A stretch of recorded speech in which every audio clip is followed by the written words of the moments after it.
fresh news, smart talk, all day.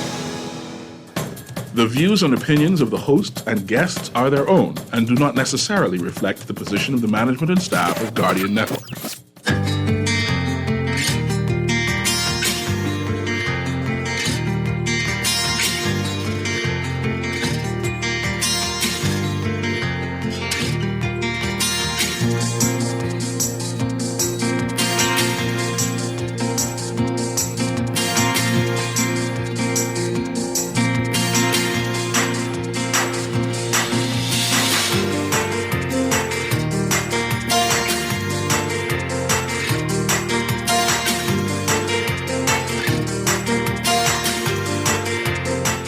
Good morning. CARICOM meetings begin as Prime Minister Davis says going it alone will not work, touting the shared interests of the region. Protesters arrested ahead of the CARICOM meeting. And what you need to know about traffic diversions today. It's all straight ahead this morning. I'm Dwight Strachan, and this is Morning Blend. It's a new day. Wake up, it's a new day. It's the start of a new way. You know that it's here. It's the start of the end of the old way. Revolution. Wake up, it's a new day. Wake up, it's a new day.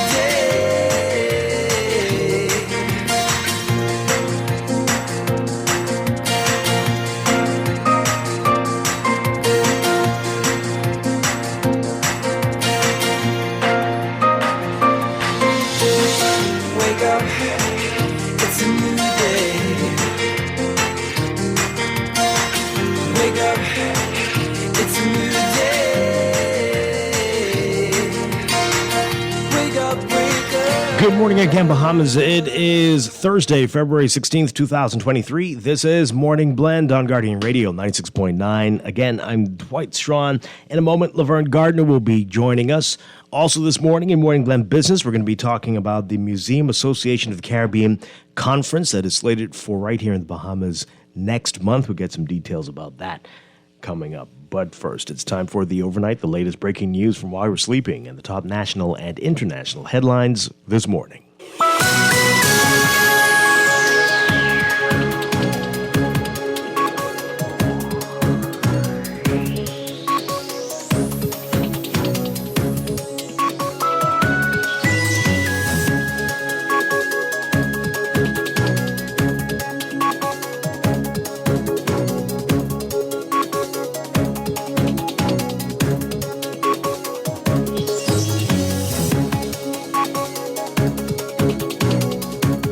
In the overnight, as he welcomed regional and global leaders to the Bahamas for the 44th CARICOM Heads of Government meeting, Prime Minister Philip Davis calling for unity among countries to solve many of the complex issues the region faces. Davis at the opening ceremony at the Atlantis Resort saying, quote, "None of us will be safe until we are all safe. None of us will develop sustainably or securely if we leave our neighbors behind. None of us will truly prosper if our resources are forever taxed by the poverty and instability of those nearby. Going it alone will not work." Davis noted that rising oil prices, inflation, war, and divisions in society are among the issues still plaguing countries around the world. Important agenda items for the meeting, which ends tomorrow, include the political, economic, and national security crisis in Haiti, climate change, food security, and energy. On Haiti, the Prime Minister has repeatedly said that any solution must be Haitian-led. As she accepted the prestigious CARICOM Triennial Award for Women at the opening ceremony of the CARICOM Heads of Government meeting, Dame Janet Bostwick declaring that the battle for full gender equality is far from over and urged stronger focus on women's rights throughout the region. Dame Janet, an attorney who became the first woman elected to the House of Assembly in the Bahamas in 1982, speaking last night saying, quote, "While we do not in any way discount the rights of all persons to pursue those objectives that are specifically important and relevant to them and the choices which which they make, we must be careful to not be distracted from our cause of the rights of women. Early in the day, protesters were arrested in the Cable Beach area. Police say 18 people were arrested for unlawful assembly, resisting arrest, and causing a nuisance at the CARICOM meeting. Among those arrested, Lincoln Bain, head of the Coalition of Independents.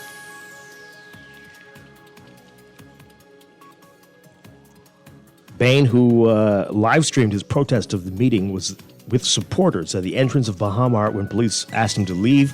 When he did not, police grabbed him and placed him in an SUV.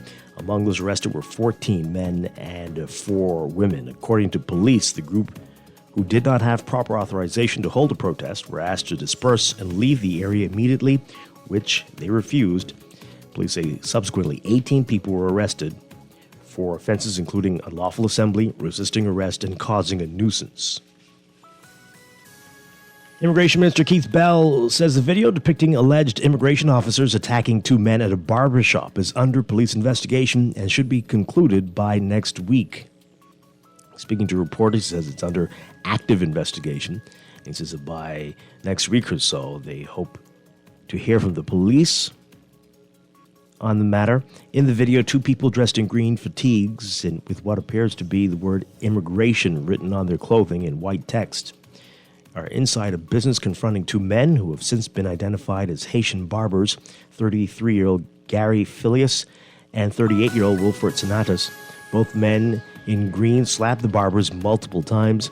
The Haitian men then walked out of the store with one of the alleged immigration officers walking behind them. The officer then draws his hand back into the air and slaps one of the men on the side of the head. The man was hit so hard that he was knocked to the ground. Asked about the conduct of the alleged officers, Bell said he will reserve comment until the investigation wraps up. He said, quote, "But of course, the right to use force must always be justified." And the Court of Appeal allowing a gun convict to reopen his appeal and quashed his $10,000 fine. Jason Ferguson was on February 26, 2021, sentenced to 2.5 years in prison and fined $10,000 to avoid spending an additional year in prison. Ferguson's convictions and sentences were upheld on October 28, 2021. However, the appellate court allowed Ferguson to reopen the appeal since the 2011 amended Firearms Act no longer permits fines. This was overlooked when the appellate court made its initial ruling. Ferguson's conviction stemmed from his arrest following a car chase on August 4th, 2018. Around 3:45 a.m. on the day in question, an unmarked police vehicle observed a silver Chevy Cruze speeding down Montrose Avenue. The police vehicle gave chase and ordered all 4 occupants out of the car. Following a search, police discovered 2 .45 caliber Glock pistols and 30 45 millimeter ammunition rounds in the center console between the driver's and passenger's seat. Overseas, China's ceremonial parliament has accused American lawmakers of trampling on the sovereignty of other nations after the U.S. passed a measure condemning a suspected Chinese spy balloon's intrusion into U.S. airspace. The statement issued today by the National People's Congress's Foreign Affairs Committee repeated Beijing's insistence that the balloon was an unmanned civilian weather research airship, a claim the U.S. has dismissed, citing its flight route and payload of surveillance equipment. While China at first expressed regret over the February 4th incident, it has toughened its rhetoric in a further sign of how badly relations between the sides have deteriorated in recent years. Wednesday, the Foreign Ministry said it will take measures against U.S. entities somehow related to the downing of the balloon, without giving any details. The resolution, earlier passed unanimously by the House of Representatives in the U.S., deliberately exaggerated China's threat, according to the Foreign Relations Committee in China.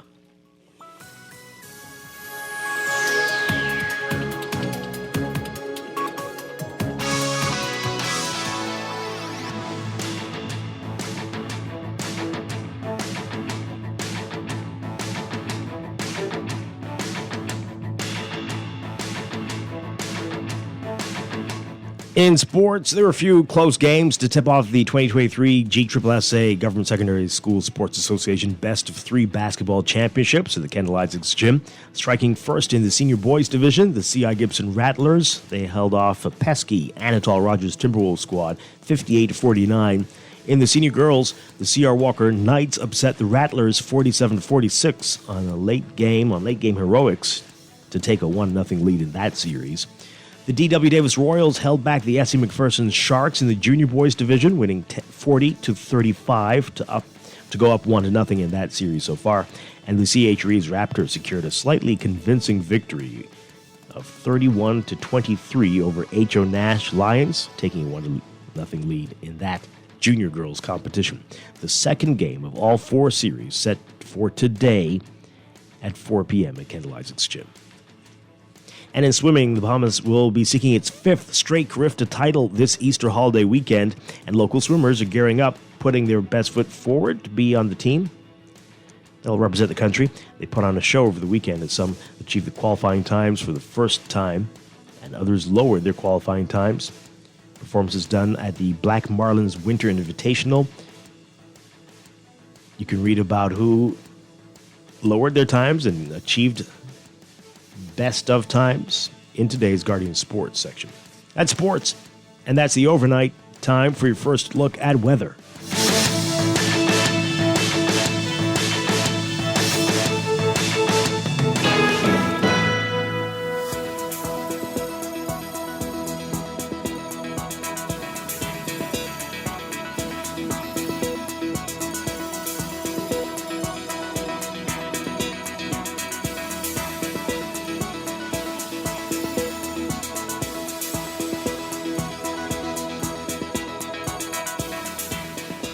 In your first look at weather for today, we've got a strong high-pressure system that continues to dominate weather over the country as we approach the weekend.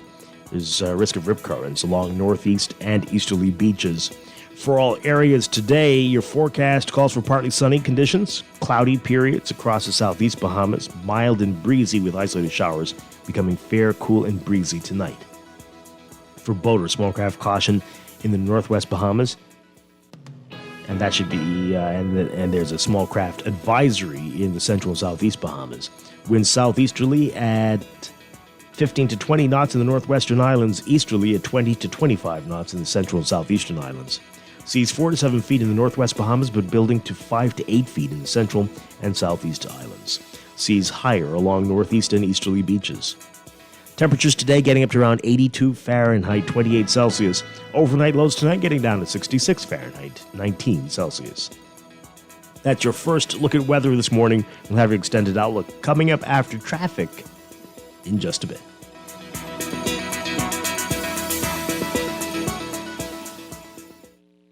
Wake up, it's a new day.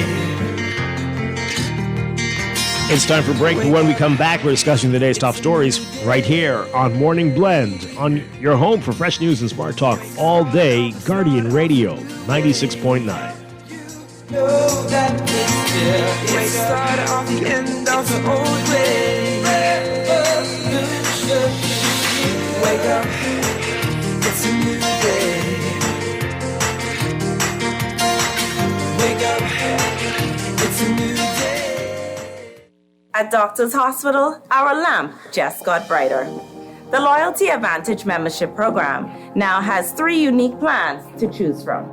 From Lamp Prepaid with free prime care visits and service line discounts, Lamp Insured with copay waivers and 0 upfront collections at the ER and inpatient services, or our new Lamp Access, a free plan that offers 10% off labs, pharmacy, and imaging. Lamp has a plan for everyone. To sign up, visit our website or give us a call. Doctors Hospital, trusted and best care now.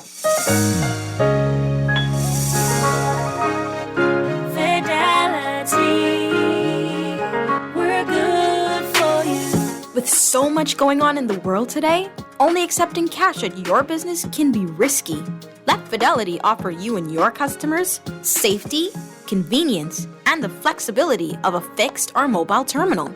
Take it with you, on the move and on the go, because business should never stop. For more details, speak to one of our business development officers at 356-7764 in Nassau or 352-6676 in Freeport. Visit our website at fidelitygroup.com or visit us at any of our branches. Fidelity, we're good for you. Screws and Fasteners World, Balfour Avenue and Palm Beach Street. has those hard-to-find fasteners for you right now.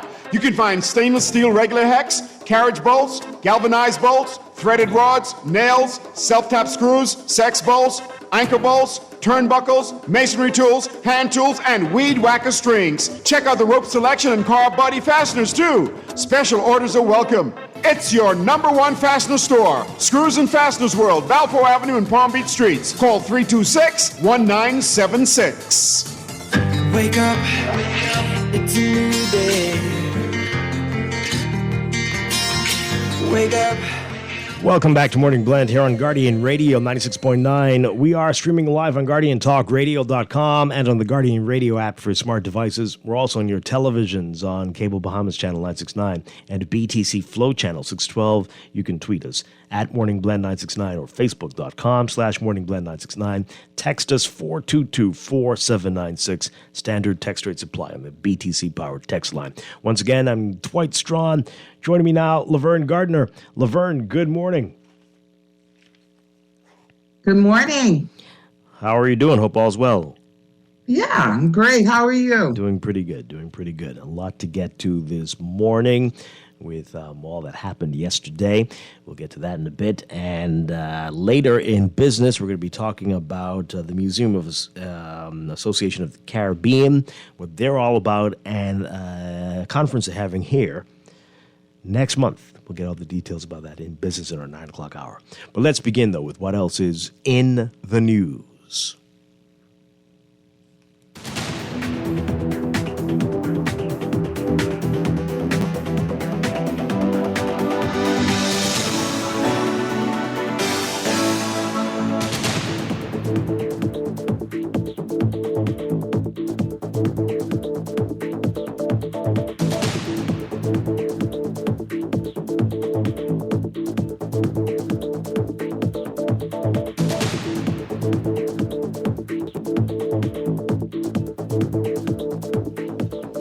And in the news,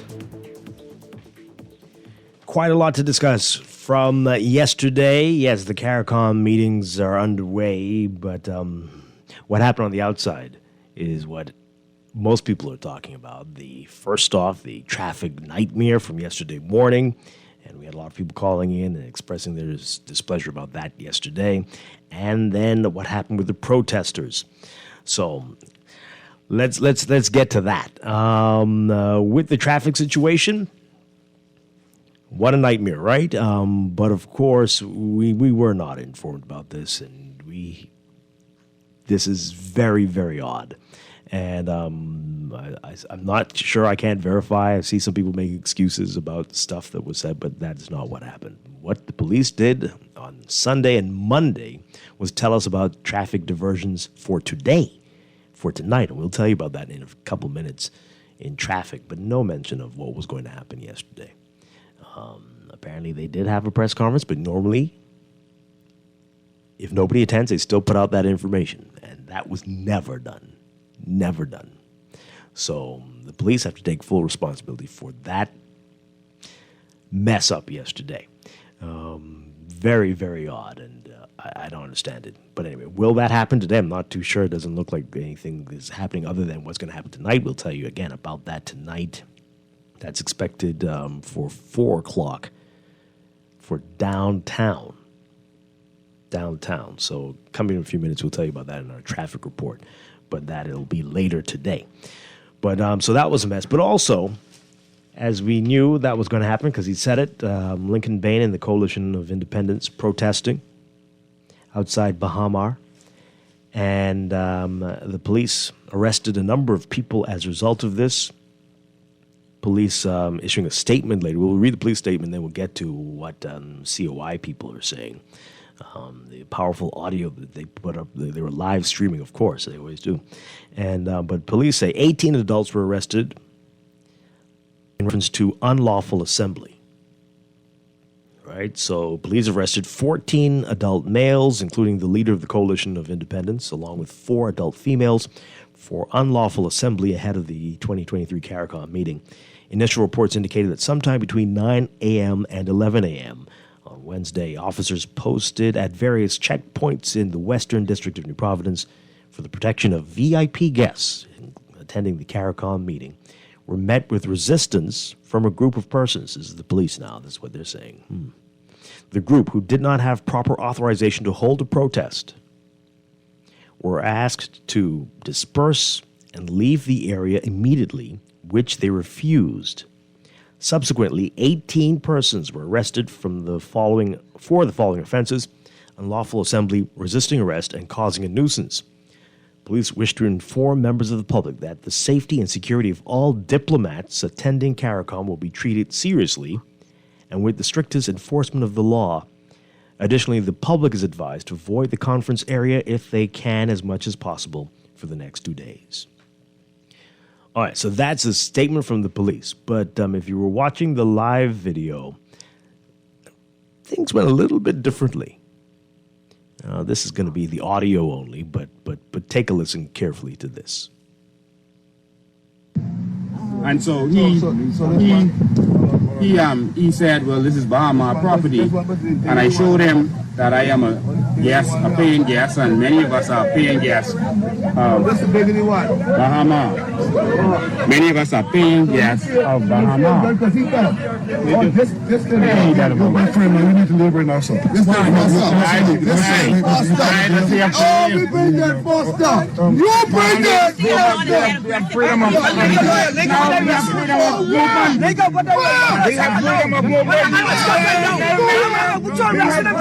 that's our right. Be quiet. Be quiet. It's our fundamental right. Be quiet. Hold on. Be quiet. Hold on. Be quiet. No. That's fine. No. You need to talk to him. Sir. You need to speak to him. Look here. What are you looking about? What is your company? He's a paying guest of that.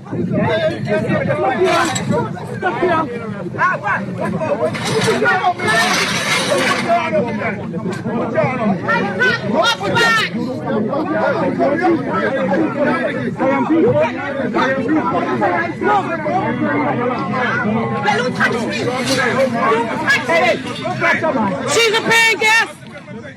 She's a paying guest. She's a paying guest. She's a paying guest. Go to Goodman's Bay. Go to Goodman's Bay.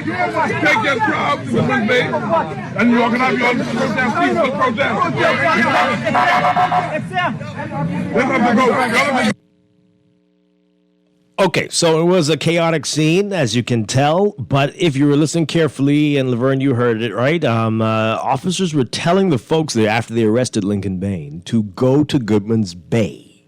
To Goodman's Bay. As far as we can tell, at that moment, only Lincoln Bain might have been taken away. But I think there was one other person I saw in the video that was taken away. But yes, I heard the officers say, go to Goodman's Bay. Yeah, definitely not more than 2 people or 3 people arrested there. Right. But there is a video from Goodman's Bay. I can't play that one because it's filled with expletives. But when they got there, they were met with a larger group of officers who were very aggressive, and things got a little out of control there. One of the people in the video saying it's a riot. I don't know if it was a riot, but it was aggressive. It was out of control, and people's phones were taken. I see the Tribune's reporting that a reporter had their phone taken, and they were taking lots of people's phones, or trying to at least. Very strange. Trying to take phones, but also, like, let's add to, and we're only going based on the video that we saw, that when they arrived at Goodman's Bay, they were then instructed to go on to the literal beach. Mm-hmm. They were told that they could not be on the pavement or wherever that was. They were sent onto the beach. Yeah. And then they went onto the beach. And they were stopped. And then shortly after that, chaos ensued, because then they were told that they couldn't be on the beach anymore. Right. After being instructed to go to Goodman's Bay, they were told, go to the beach. And after they went to the beach, they were told they could not go on the beach. Yeah. And then it went downhill from there. Absolutely. Now, again, the police are saying that the group did not have the right to protest. It isn't clear whether it seems that they did not have the permit, which is required to hold a demonstration here. And you heard. So why instruct them to go to Goodman's Bay? That's Why very not curious. direct them to immediately disperse, that they do not have a permit and they are to immediately disperse? Why instruct them to go to Goodman's Bay? And then when they get there, why instruct them to go to the beach to only then turn around and tell them they have to leave and send a bus for them? I have some theories. I mean, perhaps some diplomats would have seen that in front of the hotel. You don't want that to happen. So take them to the beach and fewer people out there, and then you can arrest everybody. Maybe. I don't know. But here. Okay, so here's the deal. Yesterday was a mess. Everybody was wrong yesterday, right? The police messed up on every single front. Perhaps security for the diplomats, which was the priority, clearly, from what they're saying.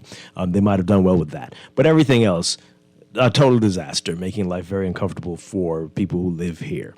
And so while it is ridiculous, let's be honest, ridiculous to go to that event to protest illegal immigration, it really makes very little sense. It might have made as much sense to go to a preschool.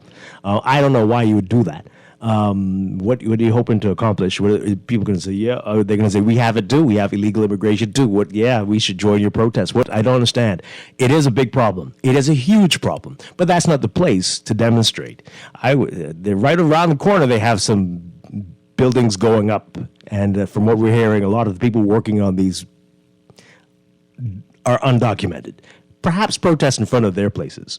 Perhaps protest at the shanty towns. They haven't done that yet. Have you noticed? Protest in front of the Prime Minister's office. But I don't get it. I mean, what are you doing? To my mind, you try to protest where you feel that it'll be most impactful, and by impactful I mean where you gonna have the opportunity to be seen, right? By whom? I think Lincoln Bain, by whomever, by the media, by whomever, by the delegates. But we see them all the time. I'm doing this and I'm serious about this, whatever. Okay? I'm just saying, you do that. And protest outside of summits and conferences internationally is not a new thing. It's not a thing that doesn't ever happen. Like this is the first time ever. It's known to happen. Sure. That is absolutely true. But again, what the protesting is related often to what's happening at the conference. And everybody at Haiti is a top priority there, and they're all trying to find a solution to that problem. So that's bizarre. But that doesn't matter. We're protesting, and the behavior of the police is questionable. Questionable indeed, right? So they followed the instructions of the police, and then what we saw is head scratching. Yeah. Head scratching indeed. Why are you taking the phones? What was the point of that? There wasn't violence there. The officers were agitating the people. For what reason, we don't know. They actually followed the instructions. They went down to Goodman's Bay. And I find it interesting that they kept asking why. Like, okay, we're adults, right? And you want to understand the reasoning of something. Okay, so why are we being told to leave? We've followed everything you said so far. Why are we now being told to leave? But you can't ask why. No, never with anything. You can't ask why. Mm-hmm. And asking why is not a challenge of authority, regardless of what your parents told you growing up. Because, you couldn't ask why. Sometimes you just do not understand, and you're not asking why to be defiant. You're asking why because you would like someone to just reasonably explain something to you. Well, the police think they are our parent, clearly. Yesterday, clearly. It was terrible, and I was very upset last night watching the video. But it was terrible, and I have feelings about it. A lot of feelings about the video itself and the treatment of my people. Yeah. Yeah, very strange all around. Okay, let's get your reaction to it. 323-6232, 325-4316, 325-4259. Tweet us, Facebook us, text us, 422-4796. Caller, good morning. You're on the air. Quality days is Strachan, always along you on the way, Dwight. Good morning. We need justice, law, and order in this country. Dwight, I want to make 2 points. Here it is. Freedom of assembly and freedom of speech were broken, was it not? My other point is, right, and I would like for you to answer this for me. The people that gave America wrong for blasting down the balloon over America's territory, who are they? What were their names? Before I make a comment, please. The Chinese for the first balloon, because they're saying it was one of their weather balloons. Yeah, well, the thing is, the America have rights if they don't know what's there or what they believe, because the thing is, it was over their territory. They had the right to do it. And the thing is, the Chinese are nasty people. Oh, okay. Okay, Brady. Come on now. What? Lord. Please. What is that? Why?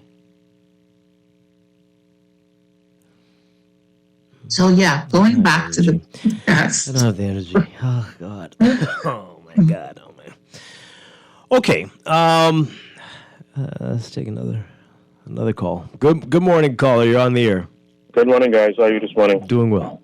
Morning. Good morning. Do you all remember early in the week the commissioner invited Lincoln and his deputy to come see him so they can have a discussion? Okay.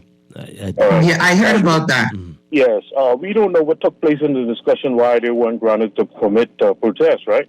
But Lincoln intentionally, because he had a live that he did early that morning about 8 something, because I have the live, in the hotel, saying he's walking down and telling the person to come meet him by the roundabout, but if you know you had no permit, why would you put those persons in that type of position? You see what I'm saying to you? And I saw Mr. Delaware when he came there, he called Lincoln, pulled him on the side. They had a good discussion, and Mr. Delaware went back up the road a little bit. Then after a while, after he see the crowd gather, and he came back. Okay, and like I said to you, Lincoln is the one responsible for putting all those people in that position, regardless. Because at the end of the day, if the area is there in the national security risk, and because you have a room in the hotel, doesn't give you the right to protest on the hotel's property. Am I right or wrong? I hear what you're saying. But like I said, the police, some part of it, they did use aggressive force, but that whole thing could have been avoided. Thank you, man. Yeah, well, this was intentional. This is what they wanted. Let's not deny it. This is what they wanted. Because they're getting a lot of sympathy from people. And I'm not saying they don't deserve it, but this is what they wanted. And so here we go. And the police fell right into their little trap. And it, as expected, I don't think anybody expected anything different from the police. Did you expect anything different? It was still surprising to see it. But it was surprising to see it, but unfortunately, I didn't expect anything different. Because, like I say, when people feel that their authority is being challenged, then it's met with aggression. And sometimes it's just met with aggression right off the bat. Mm-hmm. Let's take another call. Even if, Yeah. Caller, good morning. that's not fair. That's not fair, so let me retract that. It is not always met with aggression. If you are a visitor and you are drunk and you attack a police officer, that's not met with aggression. Hardly ever. No. Okay. I mean, you could break their fingers, just say hypothetically, and it's not met with aggression. But if you are a Bahamian and you are instructed and you ask a question. Or look at them. Or look at them hard. There is a high percentage that it will be met with aggression. Yeah. So we should make it. Let's take this call. Good morning, call. You're on the air. Good morning, Dwight and Laverne. How y'all doing? Doing well. Good morning. You know, Dwight, let me say something. Yesterday, I'm not no Lincoln Bain supporter. I'm not no COI. I support the issue, which many of us have been speaking on for many years now. We have a national security issue in this country as relates to illegal migration. And the government of the Bahamas is they continue to provoke Bahamians to wrath. Right. Anytime any particular nationality residing in the Bahamas exceeds more than 15% of the local population, it becomes a national security issue. One, do we know how many persons from Haiti? I'm not picking on Haiti. I'm talking about all illegal migration. I'm talking about all illegal immigrants now, but Haiti happens to be a nationality that poses a national security risk to the Bahamas on all fronts. If we correct this illegal immigration problem, we'll find ourselves not having to pay VAT because we are wasting money facilitating this illegal operation, and the police refuse to move and deal with these shanty towns. It's a health hazard. It has all sorts of negative implications. All right, so I mean, that's a little unfair. The injunction was just lifted. And we're waiting to see what will be the next step now. The court already made a ruling. Yes. Where is the aggressive approach now to start moving to get these things eradicated? As you saw yesterday, I mean, we're waiting. Hold on a second. We're all waiting to see what happens. But just look at what happened yesterday. So they have most of the force. I don't agree with that. That's fine. And what I'm saying is that they have most of the force now dealing with security for the town. Yes, but the government of the Bahamas used the wrong police. We know the situation with Mr. Delavo, and he was brought back onto police force. Why would you do something like that and then give the public perception that it's political? Why would they do that? See, but these decisions are being made from person's head. We don't have a national development plan, These people are running this country from their head. And they are creating problems. And another thing, when you now being this aggressive, knowing the amount of illegal immigrants in this country, what message you are sending to them? They are untouchable. No. They are untouchable. But Bahamians are very touchable. What are these people doing who's running this country? Exactly what are they doing? Only if you want to take that message away from that'll be the message you take. I don't think so, but we will see. You can imagine why there won't be anything aggressive with the shanty towns right now, with everybody here, right? Let's think about that carefully. You will see next week. What will you do? It's time to act, right? But you knew it couldn't be this week. Let's be realistic. But hey, let's take this call. We've got to take a break soon. Good morning, call. You're on the air. Hi, good morning. You're on the air. Good morning, call. You're on the air. Morning, Dwight, and good morning to your guest. Hi. Morning. I was highly disappointed yesterday with the Royal Bahamas Police Force, and I will state my reasons. First of all, the preamble of the Constitution, our Constitution allows for freedom of peaceful demonstration.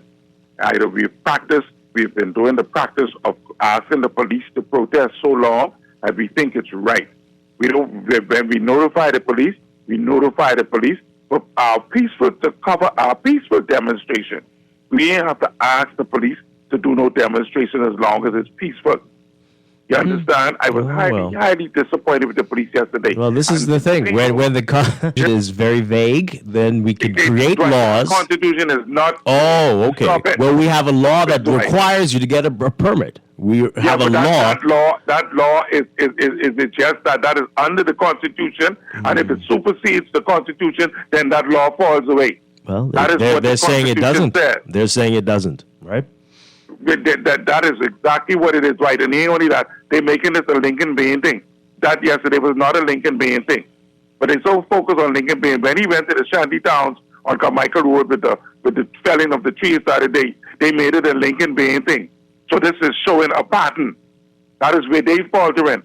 That is where they went wrong. And if that man had a ban on his hand from the hotel, he has a right to be on that property. Even if he's talking to some of his friends in a peaceful manner.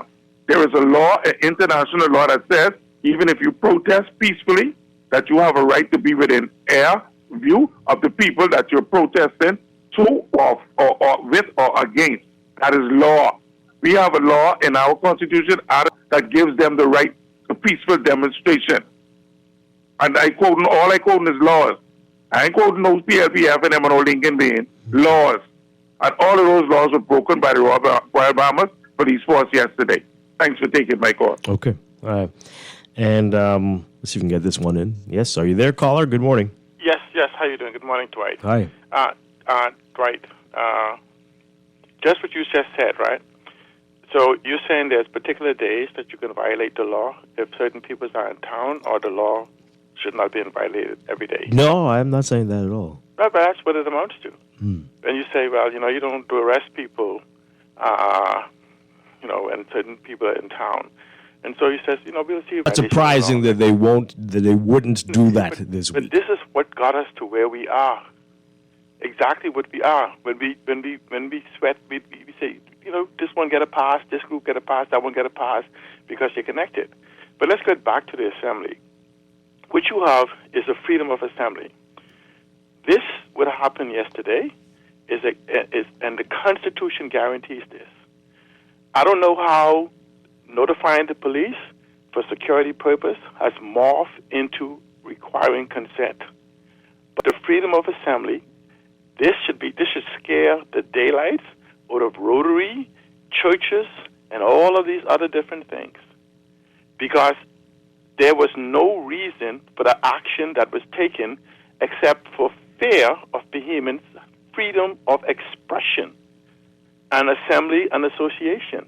And so I think we might find ourselves liable again from a fiscal standpoint for what has happened yesterday, because you notice how the police tried to grab all of the cameras, because they knew the evidence for their wrongdoing was being recorded. So that becomes a conscientious effort to suppress individuals of their right. You remember the Minister of National Security? Record all you want. You have a right to do so. But yet you had the police in total violation of his statement, saying that give us the cameras, taking cameras from people who were in legitimate identification as a member of the press. The person they took that camera from on the video, it shows he was wearing a press badge. And he had professional cameras on his side, and they should have known him. This is not his first interaction with them. It seems to be that this government of the Bahamas has no desire for Bahamians to be able to express themselves. And for some reason, just like the caller said, they are making this a Lincoln Bain problem. They are now attacking the messenger as opposed to addressing the message. And it shows that then what we think as the individual, because he's expressing with more than what he believes, because you can see that by the assembly of people, but he's expressing something that we've been talking about for decades. And so the best way to neutralize Lincoln Bain and his group is to rid ourselves of that which he said. Is it illegal? Is what is happening was done?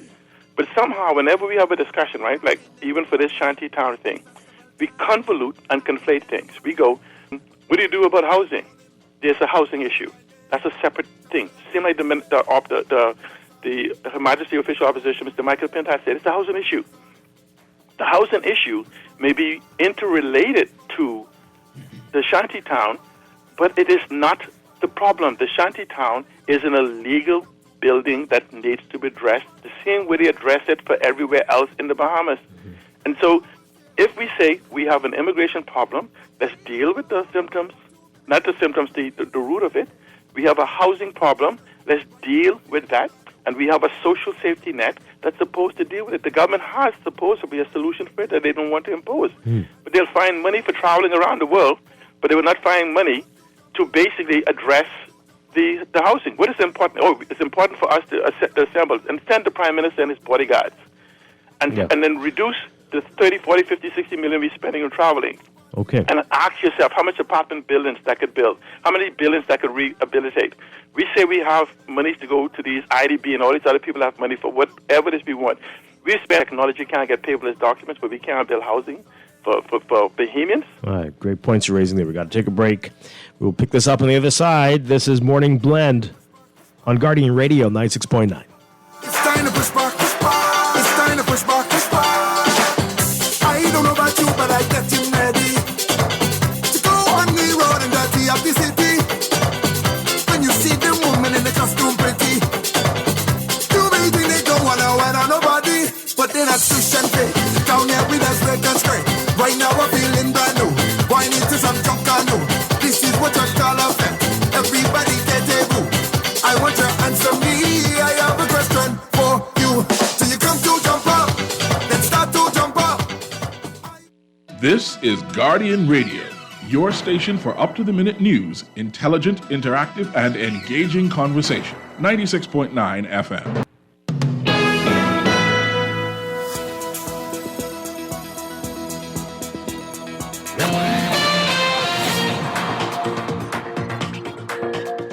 Time for your first look at traffic for this morning, brought to you by RBC. RBC's mortgage specialists can provide helpful solutions to make your dream home a reality. So as we've been telling you, the police announced this, certainly, that there are going to be some traffic diversions today.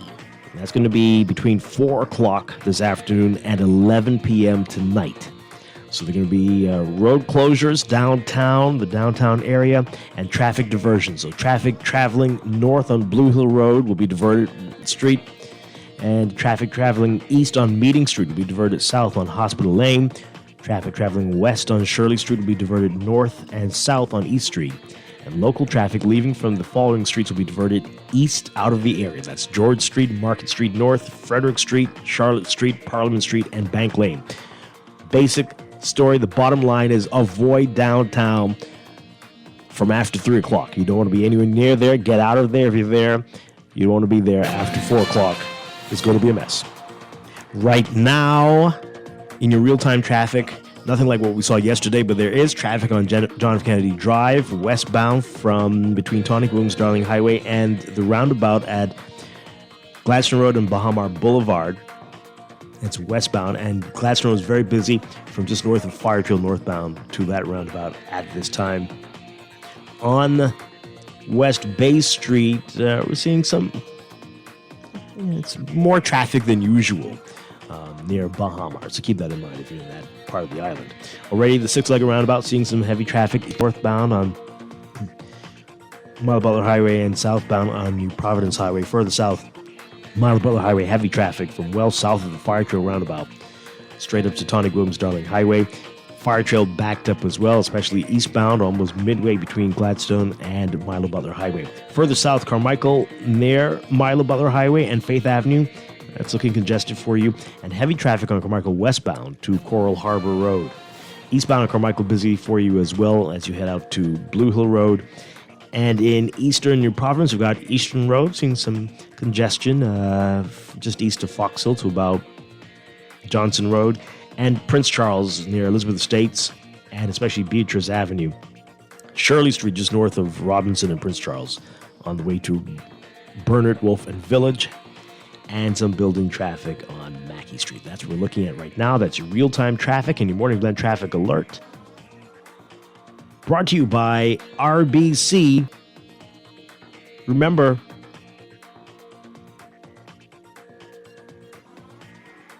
visit rbc.com/take60 seconds to connect with an RBC mortgage specialist. We'll be back with more Morning Blend after these messages here on Guardian Radio 96.9.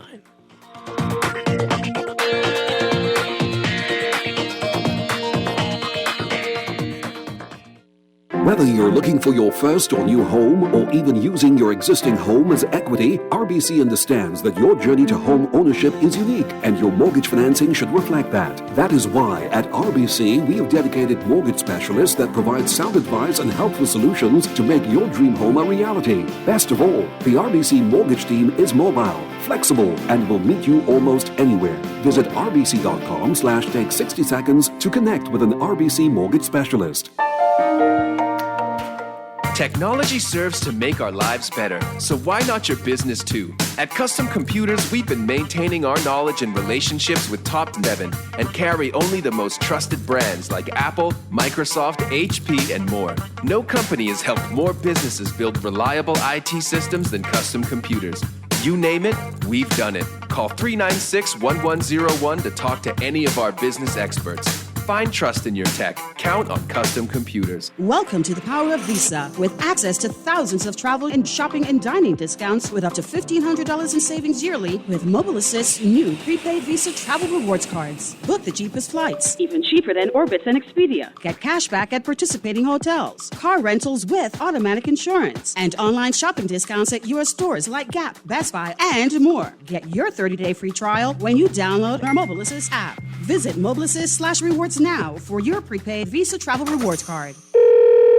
Hi, my AC just went out and I need someone to come fix it. I'm sorry, we're closed. Okay, what about tomorrow? We're only open on Thursday. And we're fully booked. Have anything next week? No. Okay, when can you send someone out? The 22nd is open. I'll take it. Of December 2023. Best medical cover for your dollar. We're like an AC technician who isn't too busy for you. CG Atlantic Medical and Life. Good like that. This is Guardian Radio 96.9 FM, Nassau, Bahamas.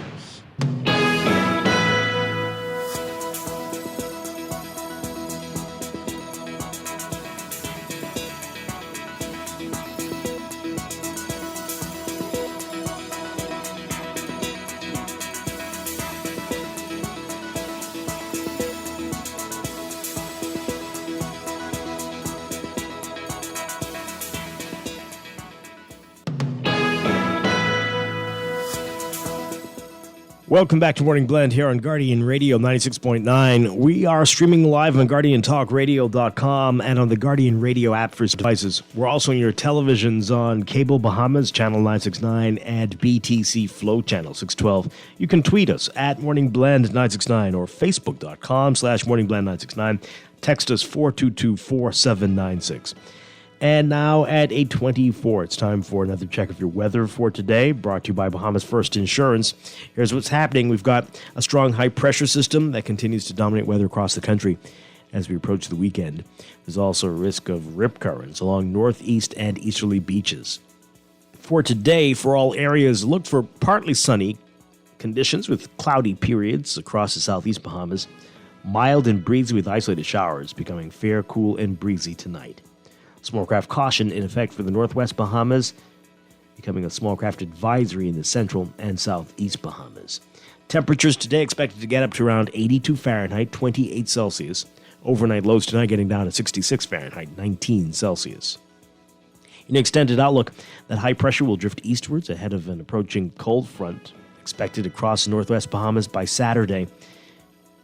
Ahead of that, though, for Friday tomorrow, partly to mostly sunny, warm, and breezy with a passing shower, becoming fair and mild tonight.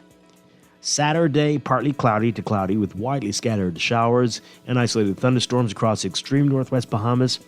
Partly sunny, warm, and breezy with a passing shower elsewhere. That's your Morning Blend weather check, brought to you by Bahamas First Insurance. Visit firstonlineinsurance.com and select a Bahamas First agent to purchase, pay, or renew your car or home insurance 100% online, or just visit any Bahamas First agent.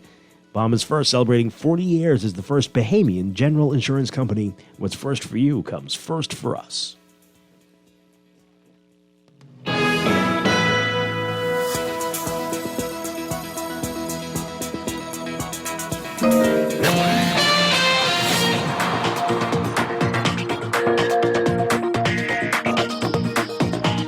And time for another check of traffic for this morning, brought to you by RBC.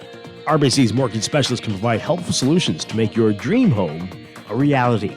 A reminder about the traffic diversions expected tonight, this afternoon, as a result of road closures in the downtown area, beginning 4 o'clock this afternoon up until 11 p.m.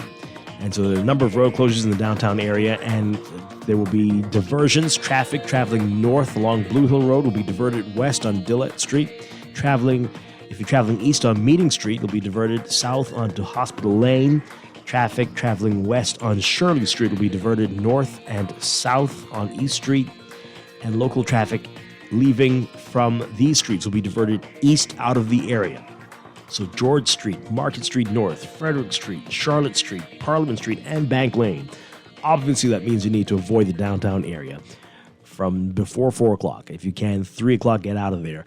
And don't expect anything to happen before close to midnight. So keep that in mind for this evening. Right now, in your real-time traffic, we're seeing the heavy traffic on Milo Butler Highway as usual. Heavy traffic from well south of Fire Trail straight up to Tonic Williams Darling Highway. A totally different story on Gladstone Road, though. That is smooth sailing there. Obviously, some traffic cops have been helping to clear that area. And so what we're seeing is near the roundabout with John F. Kennedy Drive and Palmer Boulevard. Westbound, if you're heading out of Tonic Williams Darling Highway, you're going to be seeing heavy traffic there as you approach Lake Cunningham and Palmer Boulevard and Gladstone Road westbound this morning. But elsewhere, not so bad. Further up, though, at the six-legged roundabout, they drive northbound on Milo Butler Highway. Further east, we've got Carmichael Road seeing heavy traffic to Blue Hill Road, and from Carmichael to Independence Drive, heavy traffic on Blue Hill Road, northbound especially. And Independence Drive also busy for you both directions, east and westbound. Further east, Robinson Road between Soldier and Old Trail, heavy traffic there. Soldier northbound to Village, looking busy even through to Village Road. And that intersection is congested with Bernard and Wolf Road. Shirley Street, seeing some heavy traffic just west of Village Road and near Mackey Street on the way to Mackey Street. And further east, pockets along Prince Charles Drive, especially near Beatrice Avenue. Eastern Road not looking so bad this morning. So some shifting traffic patterns. If you're in the Cable Beach area, there's a bit of congestion near the Grand Hyatt. Keep that in mind if you're in that area. So that's what's happening this morning. That's your real-time traffic and your morning Glen traffic alert brought to you by RBC. Visit rbc.com/take 60 seconds to connect with an RBC mortgage specialist.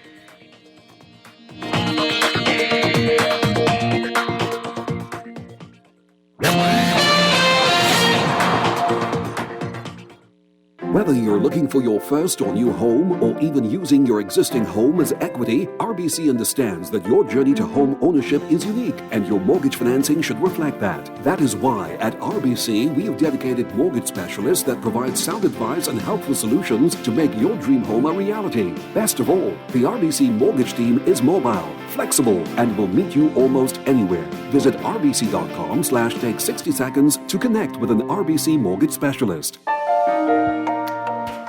With over 25 years in business, nothing says commitment to our people, culture. Here is no different. We will continue to elevate your home experience for you to create and share memories for years to come, while keeping you connected to the people and things you love most. Our pledge to provide quality service each year remains true. REV is made for you. Are you a Bahamian student conducting innovative research in economics, finance, or business that could change the future of the Bahamas? Is your completed work fit for publication? You can win $20,000 from the T. Baswood Donaldson Research Prize for unpublished papers that adhere to the academic standards of formatting and presentation. Submission deadline is April 30th, 2023. For more information, email exr@centralbankbahamas.com or ka.demerit@centralbankbahamas.com. Florida Auto Parts can deliver all the auto parts your car will ever need, direct from the USA and from around the world. Florida Auto Parts provides fast delivery on auto parts, and we ship throughout the Bahamas, genuine or aftermarket, new or used, and all for the best price. Call Florida Auto Parts Trusted Parts Rep on WhatsApp at 1-786-772-8777 to save on your next auto parts purchase. Florida Auto Parts, the right parts at the right price. Legacy College Readiness and Tours. Already get the first set of knowledge. Now it's time to prepare you for college. You're thinking so much you gotta do. Legacy will handle that for you. Hi, my name is Erica Morris, the president of Legacy College Readiness and Tours, a comprehensive college readiness firm. I'm reminded of my senior year in high school, the trepidation and insecurity I felt the closer my school years were coming to an end. I was afraid and unsure of what steps someone knowledgeable about the college and career selection process. And I know finding the best college fit can be a daunting and stressful task. And I'm here to eliminate that stress by providing a guided tour into you choosing the right college for you. For more information on how Legacy College Readiness and Tours can assist you, contact us at 242-809-5278 or email us at legacycollegetours@gmail.com. This is Guardian Radio, 96.9 FM, Nassau, Bahamas. On the road to 50. I came there to party. It's festival time. I came there to party. Celebration time. Find the man and hold him. Hold him right there. Just relax on it. Relax on it. Just relax on it. Relax on it. It's time to push back, push back. It's time to push back, push back. It's time to push back, push back. We are back here with Morning Blend on Guardian Radio 96.9. Dwight Strachan along with Laverne Gardner on this Thursday morning. We are talking about what's in the news, getting your reaction to CARICOM, but also what happened outside CARICOM yesterday, the arrest of protesters. They normally are protesting illegal immigration in the country and urging for the country to get a handle on this, and shanty towns. And so getting a lot of your text messages we need to get to. Laverne, you had some something interesting you wanted to share with our listeners, though. Yes, I was on civic global assessment on protest rights and seeing which countries, create an environment or have an environment, protect an environment for people to be able to demonstrate. There's a section where you can go to maps and see, which countries do what, how they work. And when you go to maps, we're just like a little dot on the map, but they categorize the countries in terms of open, narrowed, obstructed, and repressed, and closed. Mm-hmm. And so, of course, closed means that they, in law and in practice, they don't provide a civic space at all, and they use fear and violence sometimes. Repressed is protesters are significantly constrained. Obstructed civic space is heavily contested by power holders. Narrowed, and then, of course, open, which means that a country, they try to do their best to enable and safeguard civic spaces for people to be able to protest if they so see fit. So anyway, the Bahamas falls into the narrowed category. Of course. And I found it very interesting what they described the narrowed category as. And so it isn't very long. I'll read it quickly. Mm-hmm. It says, for narrowed countries, while the state allows individuals and civil society organizations to exercise their rights to freedom of association, peaceful assembly, and expression, violations of these rights also take place. People can form associations to pursue a wide range of interests, but full enjoyment of this right is impeded by occasional harassment, arrest, or assault of people deemed critical to those in power. Protests are conducted peacefully, although authorities seem to deny permission, citing security concerns, and excessive force are sometimes used against peaceful demonstrators. The last part, though, this last sentence, the media is free to disseminate a wide range of information, although the state undermines complete press freedom either through strict regulation or by exerting political pressure on media owners. And that's the category that we fall under. Narrow. Yeah, this law, we have to wonder about that, right? And we sat back and allowed that to happen. As people mentioned, the Constitution allows for us to do this, but yet we have this law that requires you to get permission, and that can be denied at the whim of the commissioner. Exactly. And, I don't, you heard protesters referring to the International Human Rights Act that we did sign on to, Article 21, Comment 37. And just in reading that article, it even speaks to if you do have protesters and how you ought to treat them. Yeah. And how you should try to treat them in a very humane way. Do not use excessive force or harassment. Allow them to have expression. And even if, and they acknowledge that in some instances, one or two protesters may become loud or whatever, you try to not to try to bring that under control, but still allow that freedom of expression. Yeah, wow. Very interesting indeed. We're going to have to look at this very closely going forward, right?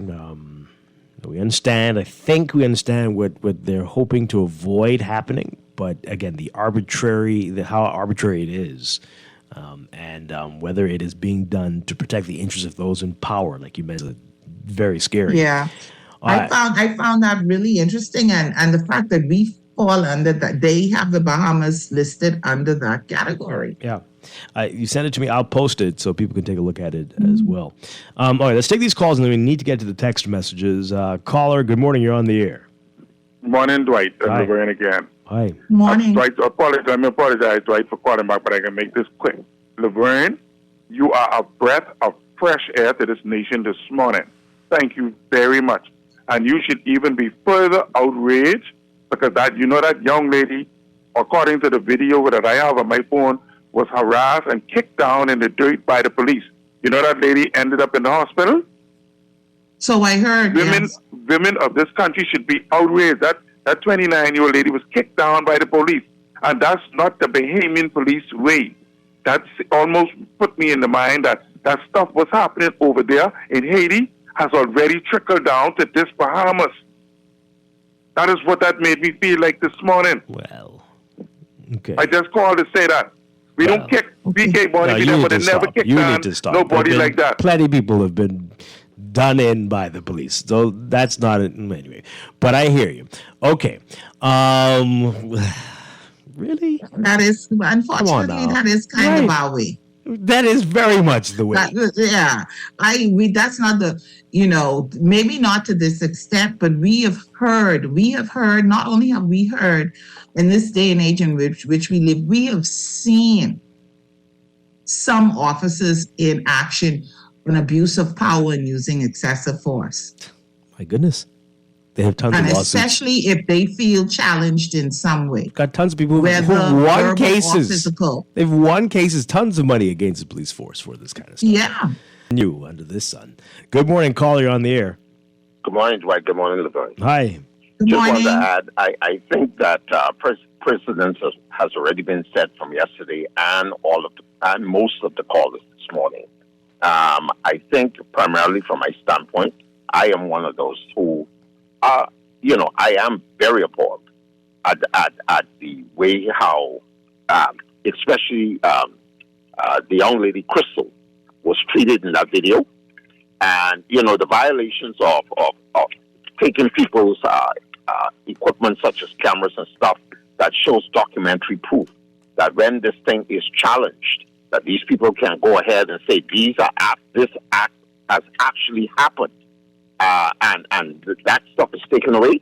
That shows a really breach of the person's right to protect themselves. Like the only thing I see out of this whole thing when you talk about protesting, I look at it in terms of if a group of persons are protesting and let's say for instance out of that group, because of course we see it all around.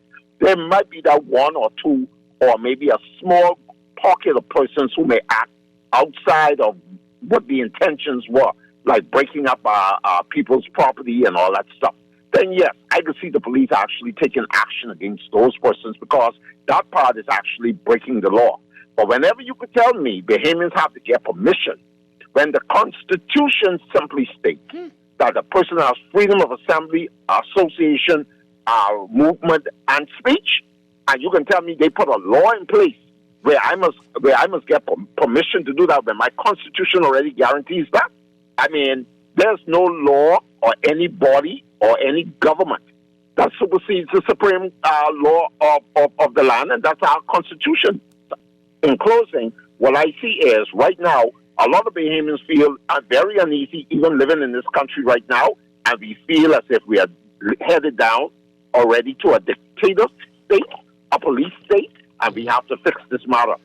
It has to be fixed, okay? So that's all I wanted to offer this morning. And Laverne, please give Dwight that link, because I would like to also read that for myself firsthand. I like to go on firsthand information, so when I speak, I know to what I speak, and I can make a reference to it. Thanks for taking my call. Okay, thank you very much. Let's take another call. Good morning, caller. You're on the air. Hi, good morning. You're on the air. Right. Yes, I just want to thank Laverne for her input this morning in regards to this information. It's always been there, and it's time for us to begin to read. But just in ending, right, let me say one thing. If you were to go to Mr. Lincoln Bain page, Mr. Lincoln Bain was at the police headquarters.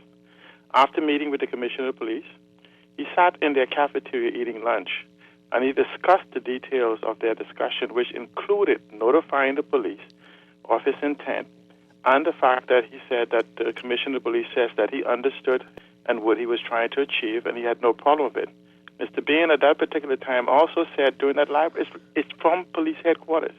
The live broadcast was that he notified the police even though constitutionally he had no reason to. He was notifying them so that they could provide protection for order and anything else that would happen. So if the Commissioner of Police gave him consent, verbally or otherwise, to now make a claim that none was given, is also a contradiction that the Commissioner of Police should address, because that video sat in his headquarters that you need permission to get head to, and he sat in the office with the Commissioner of Police. Okay. So did he jam in, force the Commissioner of Police or something? All right. Thanks a lot. Interesting. Very interesting. Let's take another call and we'll get to your text messages. Good morning, caller. You're on the air. Hello. Hi, good morning. Good morning, Glenn. Laverne earned an annual salary. I hope Guardian would consider giving you the rest of the year off with pay. Nice work. I didn't realize how narrow we are. Minded, I mean. We're narrow-minded. It goes all the way up top. Look, our Prime Minister is just afraid. He doesn't want us to, show off in the wrong way in front of this guest that he needs to look into their eyes. Remember that? We have a strange thing where we fail to use the fact that avatars are ready for us. We can actually go in the multiverse and look each other in the eye and get job done. Because what we do in the multiverse is we use the collective intelligence of everything that ever was and everything that ever will be. How narrow we are. Thanks for taking my call. And it's been that way for a while. You remember, right? It's been like this for quite a while. Yeah. All right, so let's read your text messages. Somebody says here, so did Lincoln Bain collect that money on the road to rent hotel rooms to cause chaos? People have to start thinking before they donate. Okay. This one says here, what happened yesterday was an attempt to silence the people. As we can see, there is no heavy-handed police block today now that Mr. Bain has been silenced. The assault by the officer on the women and the officers telling them to go to the beach only to be arrested. All of this was caught on video. The Commissioner of Police must be made to tell the nation why his officers continue to break international law. And they go on to say that if the opposition sits silently and allows this to go unanswered without demanding accountability, they are also part of the problem. This was not a political thing. This was an attempt to silence Bahamians. Okay. Another text here. It sounds like a bunch of children. All I'm hearing from Bain and the COI people is be quiet while I hear their plight. I am disappointed and ashamed in Bain and their behavior. We cannot afford a security breach. And this one says here, so why did the commissioner not grant permission to assemble? I guess he is paying back his New Day government for all they have done for him. What now? What? Another one here. While I have a small appreciation for Mr. Bain's exuberance to advance our democracy, I am afraid he will stoke an anger in this country like we've never seen before. I don't even want to read this next sentence, but I hear you, texter. I hear you. Okay. This texter simply says, made me sick in my stomach yesterday. Another one here. If it is true that phones were taken by the police, then that is stealing. And those officers need to be charged. Stealing? Okay. I mean, that's... the video shows them grabbing phones, so I don't know where that goes after that, but the video does show that. Mm-hmm. Someone says here, how can you remove a paying customer from Bahamar? Very easily. Very easily. You didn't see it yesterday. And also, if you acted up and you are deemed by... Yeah, I mean, come on now. Don't play brand new. You could. They could have you. Yeah, absolutely. Even if a customer pays, and I'm just speaking generally. If you're at a hotel and they deem your behavior unruly or acceptable, even if unacceptable, they have the right to remove you from their property. Yeah. This one says, if the police were as heavy-handed with the undocumented people as they are with those Bahamians yesterday, perhaps we would not have had the issue we have now. Mm-hmm. Okay. Well, I heard somebody text something like this yesterday to another show, and, the government of the Bahamas claims that they will apprehend illegally and who's undocumented and repatriate them. That's what they do. But, of course... people keep coming, and those same folks keep coming back. So that is a problem, but there are bigger problems. Right. There are bigger problems because most of these folks are still working, find jobs very easily, are gainfully employed. And so we have to really also crack down on those people who are hiring undocumented migrants. Yes. Perhaps that should be what the text should say. If the police were as heavy-handed with the folks who hire undocumented individuals, perhaps we would not have the problems we have today. That might be because if there isn't a market for it, then what would be the point of coming here? Absolutely. Okay. This texter says, don't forget Wayne Monroe, the National Security Minister, encourages people to film the police, so how could they take their phones? Mm-hmm. Another texter says, Dwight, some of our police officers are not properly trained. They only know how to approach with violence and being aggressive. Taking people's phones is a sign that they know that they're doing something wrong. What happens to the body cams, Minister of National Security? Oh, okay. There's no. Anyway, this is a confusing text. We're going backwards. The PLP got to go. Oh boy, no more voting for me in Exuma. I'm fed up with these leaders. That's well. Hey, the police actions. If you don't vote, then everything stays. I'm just saying. The police actions explain why they are against body cameras. This lack of desire for transparency is cultural.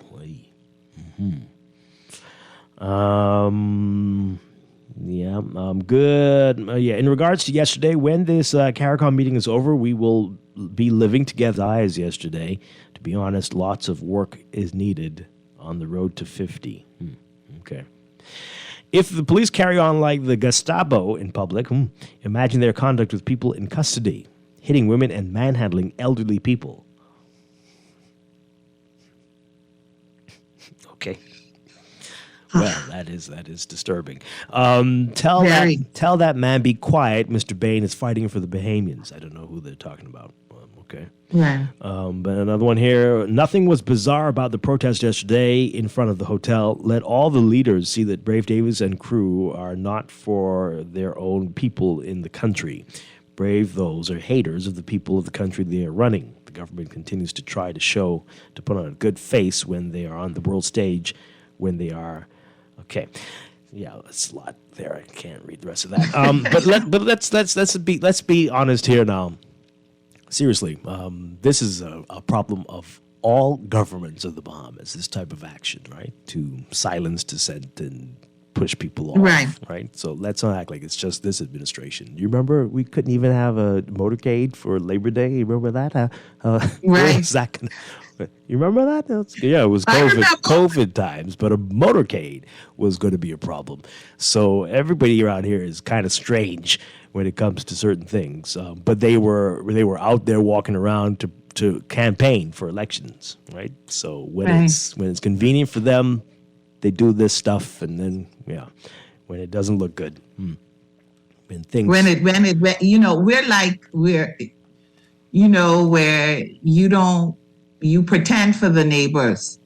So when they come over, everybody pretends like we're such a wonderful and loving family, and that's the face that you show. Yes, right, exactly. The demonstration around these international events. This isn't a new thing. This isn't something that never happens. This happens. In November last year at the climate change, there was a protest, COP27, big protest, right? Some of it got a bit out of hand, but it was there. They positioned the protesters away from what was going on, and it went on, okay? In Bangkok, there was a protest again for the Asian Pacific Economic Cooperation Summit. Again, another protest. The protesters was calling and demanding that the Prime Minister or President of Thailand resign immediately.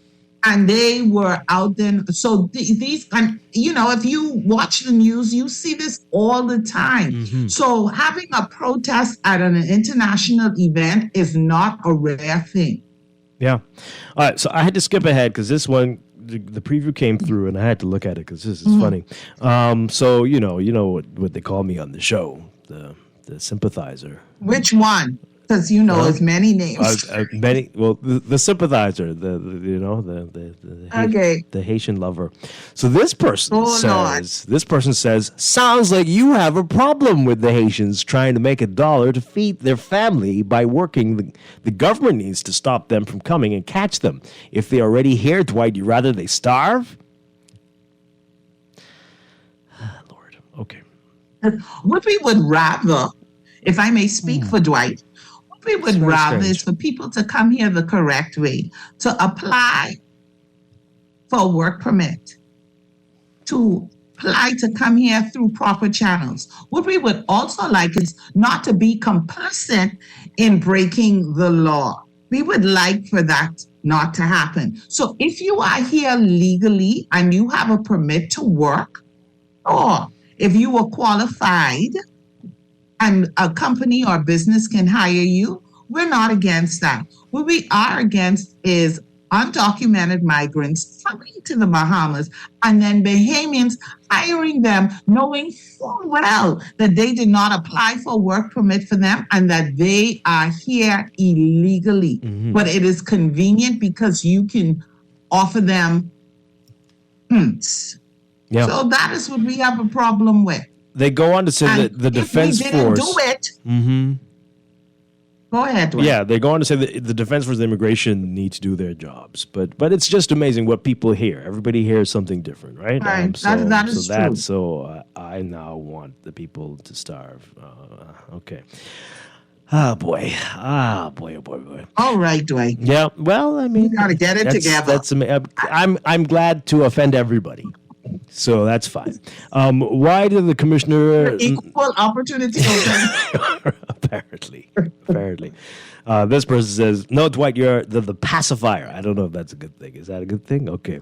Some of these F&Ms and fools forget when the F&Ms went to Christie's home and caused him and his family to be scared for their lives. F&M's coming up. Why was that coming up for? Okay, but like I said, everybody around here seems to forget a lot of things when it's convenient.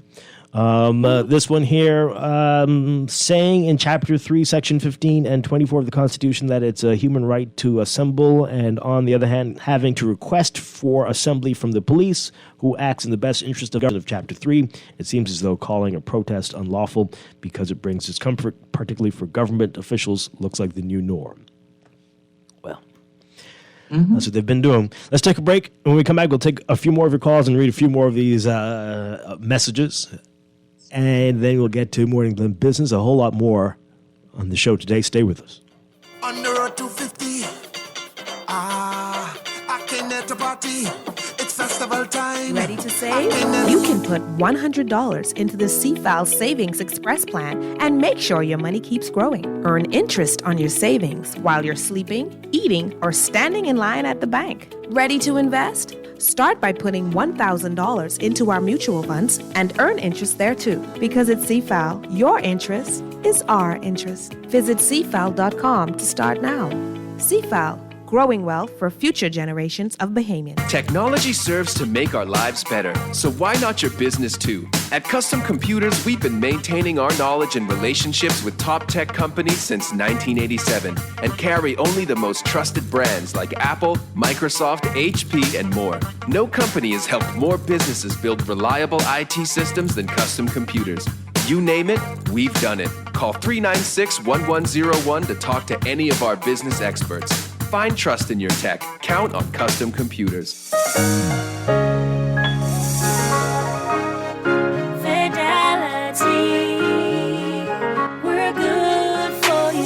With so much going on in the world today, only accepting cash at your business can be risky. Let Fidelity offer you and your customers safety, convenience, and the flexibility of a fixed or mobile terminal. Take it with you, on the move and on the go, because business should never stop. For more details, development officers at 356-7764 in Nassau or 352-6676 in Freeport. Visit our website at fidelitygroup.com or visit us at any of our branches. Fidelity, we're good for you. Florida Auto Parts can deliver all the auto parts your car will ever need, direct from the USA and from around the world. Florida Auto Parts provides fast delivery on auto parts, and we ship throughout the Bahamas, genuine or aftermarket, new or used, and all for the best price. Call Florida Auto Parts Trusted Parts Rep on WhatsApp at 1-786-772-8777 to save on your next auto parts purchase. Florida Auto Parts, the right parts at the right price. This is Guardian Radio, 96.9 FM, Nassau, Bahamas.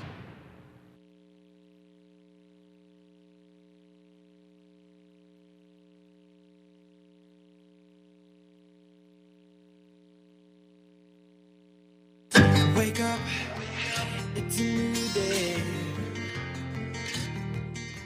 All right, we have a few minutes. Let's read some more of your messages. Welcome back to Morning Blend here on Guardian Radio 96.9. Is that call there too? You want to know? Go ahead. 323-6232, 325-4316, 325-4259. Tweet us, Facebook us, text us, 422-4796. We mentioned it earlier, Dame Janet Bostwick receiving a prestigious award at the from CARICOM last night, the Triennial Award for Women, and she spoke about the battle for full gender equality, saying it's far from over, and urging stronger focus on women's rights throughout the region. So we salute her for all that she has done, and so that was fantastic yesterday. And just so you know, this is. We've had another Bahamian receive this award before, back in 2014. Marion Bethel was the 11th recipient of the CARICOM Triennial Award for Women. And so... That's wonderful. Yeah, I think she was the first Bahamian to receive that. So, great stuff there. We have some powerful women doing great things in the country. All right. More of your messages. This one here, this text here. People have the right to protest and associate, but we had high-ranking dignitaries entering the country. Would the talk be the same had a shooter slipped through the protest and shot one of the presidents, prime ministers? We would have been lambasted for how slack of a country we are. On some occasions like this, we need to err on the side of caution and prevention when it comes to providing security. Mm-hmm. What do you say to that, Deliver? Again, I am not saying to not have a proper protection and make sure that if you have protesters, they are a safe distance away. Perform all of your security checks that you need to perform to safeguard every human being, every life. But there is a way to have protests at international events wherever they are held. And still the event goes on with no one being hurt or injured. There is a way. This isn't a new thing. Mm-hmm. Yeah. There's a way to do it. There's a way that you can do it.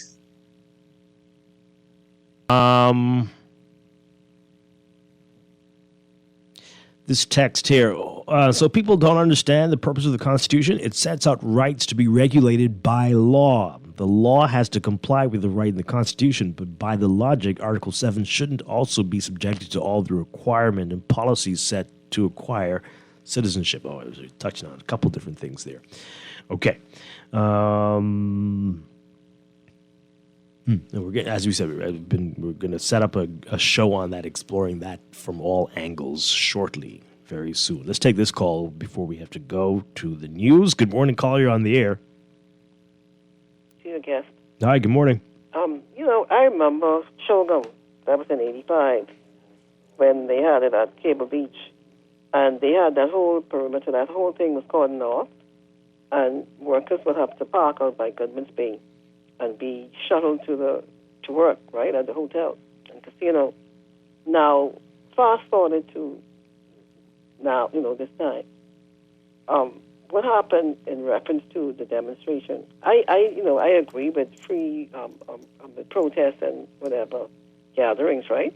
But I think it could have been organized. I think going forward, we have to organize these things in a much better, have better planning.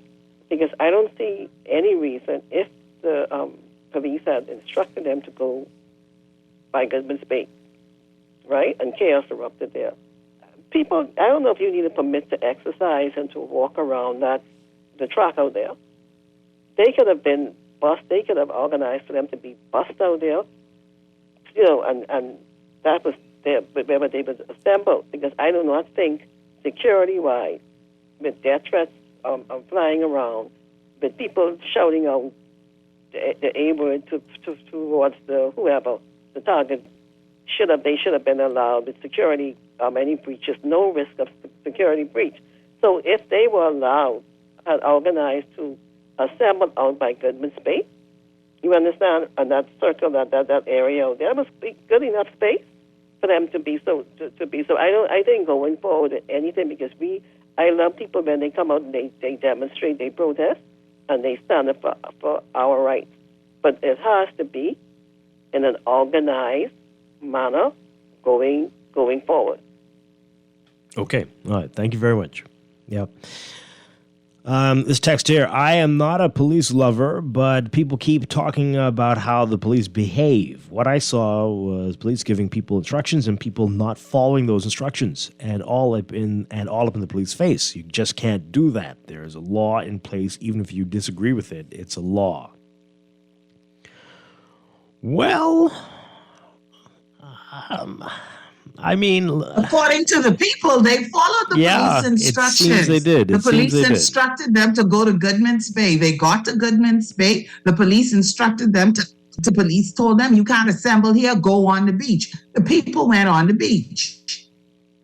Yep. And so then they started to get aggressive. They did follow the police instructions. Then it became, you have to leave. And that is when people started asking, why? Why do we have to leave? But this is where you told us we could go.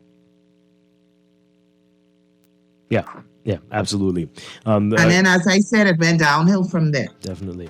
A couple messages as we go to the break. This person says the people arrested yesterday for unlawful gathering or protest didn't stand a chance of getting a certificate to protest because of the statement the Minister of National Security said about not to challenge the Defense Force. Okay. Freedom of expression and freedom of speech and expression is one thing, but you're not free to act the fool and disrupt proceedings. You have rights, but when they are abused, they get taken away.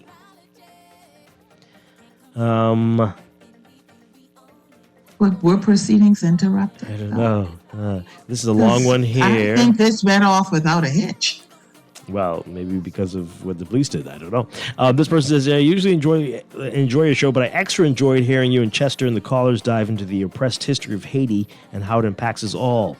Now, for 2 days, for today's topic about the protesters, why are you surprised at how the Bahamian police behaved? That's who they are.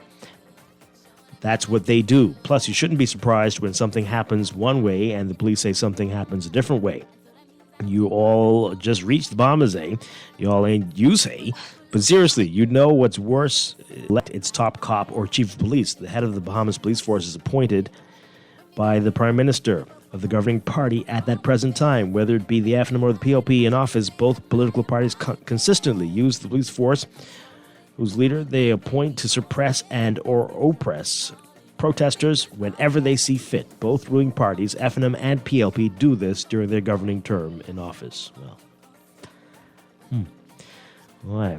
We've got a lot of messages. Can't get to all of them, but definitely interesting what you all have to say today. And I think we have a lot of things to talk about once this CARICOM meeting is over. A lot of things going forward. Let's not forget these things and address them in the weeks to come.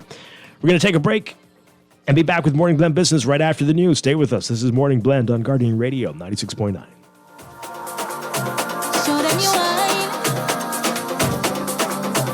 This is Guardian Radio 96.9 FM, Nassau, Bahamas. 96.9 FM, fresh news, smart talk, all day. The views and opinions of the hosts and guests are their own and do not necessarily reflect the position of the management and staff of Guardian Network. Wake up, it's a new day. Wake up, it's a new day.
Good morning and welcome to Morning Blend Business on this Thursday, February 16th, 2023. Welcome back to our Morning Blend listeners. Once again, I'm Dwight Strachan along with Laverne Gardner. And this morning we are talking about the Museum Association of the Caribbean and their conference, which is coming up very soon. Here to tell us all about this, we are very pleased to welcome from the Central Bank. We have Ulrich Voges, who we know him as Yuli, right? Yeah. And Dr. Ian Bethel Bennett, is this right? Interim Executive Director of NAGB. Well, Congratulations. Thank you. Okay. And from the Museum Association of the Caribbean, from MAC, Susan Garcia. Welcome to the show. Great to have you all with us. Thank you very much, and greetings from the sunny island of Martinique. Oh, wow. Wonderful.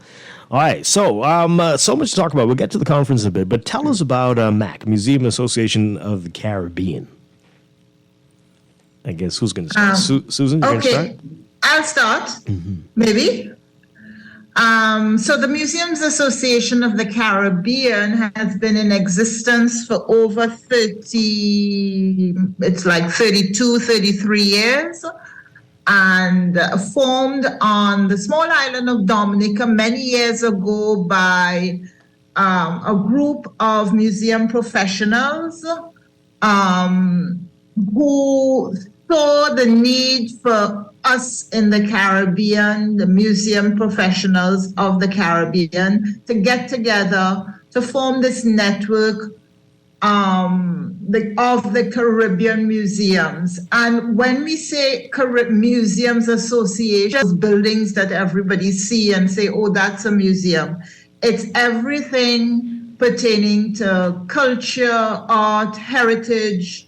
Once we're into, we want to talk about everything that tells us about our past and leading us into our future for our future generations. Mm-hmm. So we are a network of museums and cultural spaces and art spaces in the Caribbean and in the diaspora, actually.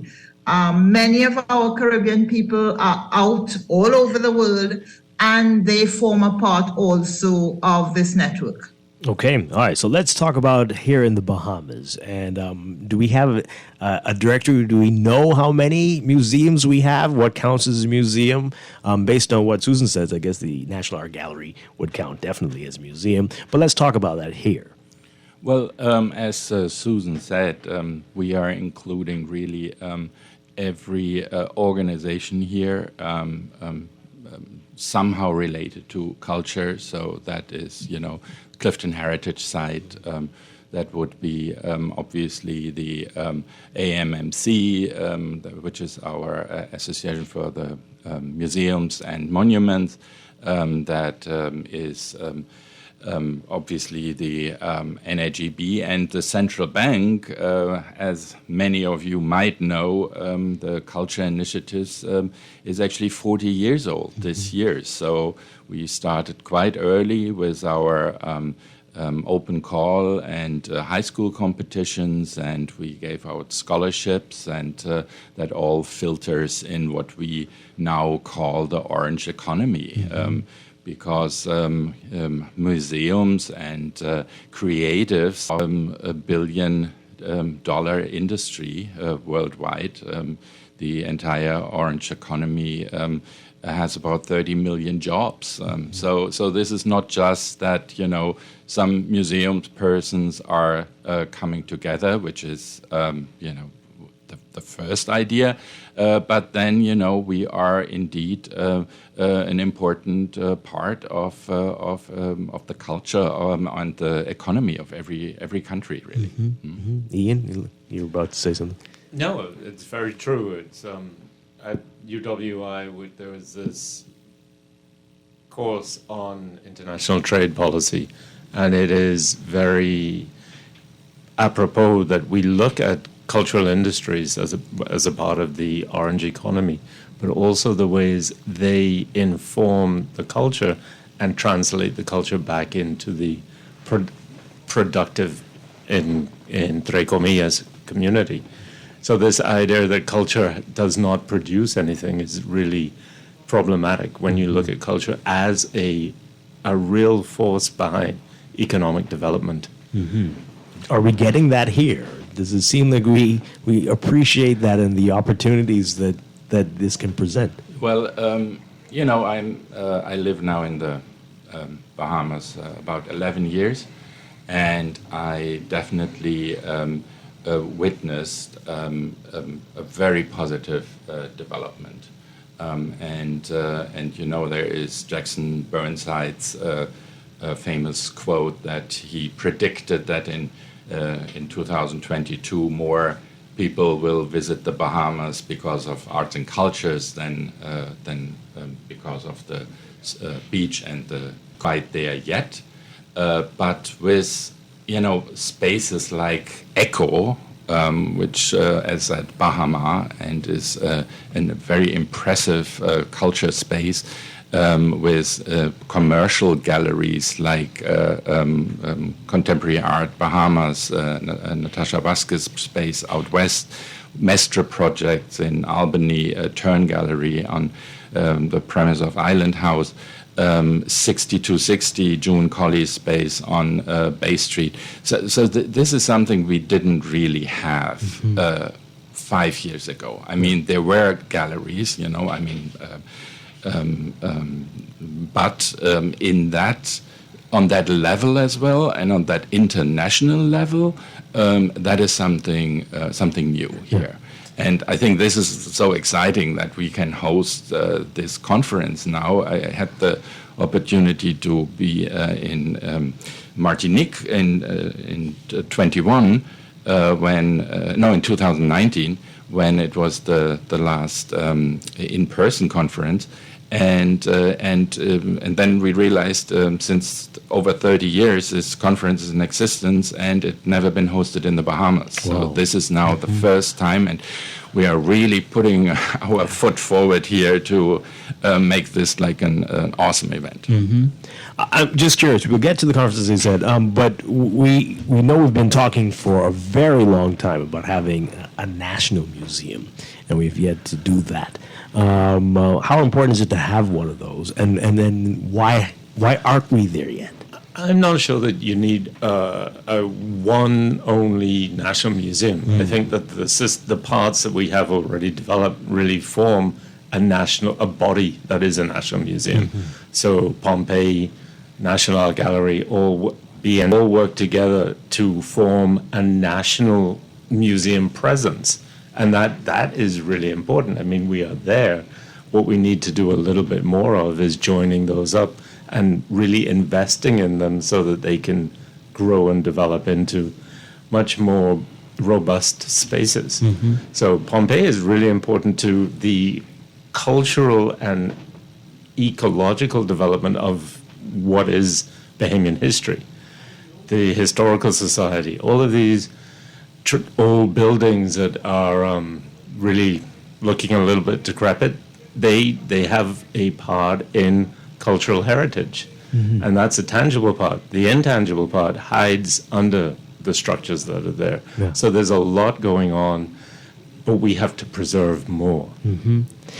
Susan, maybe you can tell us if you see that in other parts of the Caribbean, but we see, especially in the U.S. and maybe in the U.K., where you've got museums dedicated to people, as maybe a prime minister or somebody who was an influential figure, and we don't see that quite so much here yet. Is that an opportunity? Is that something we need to be looking at or encouraging folks to be thinking about that?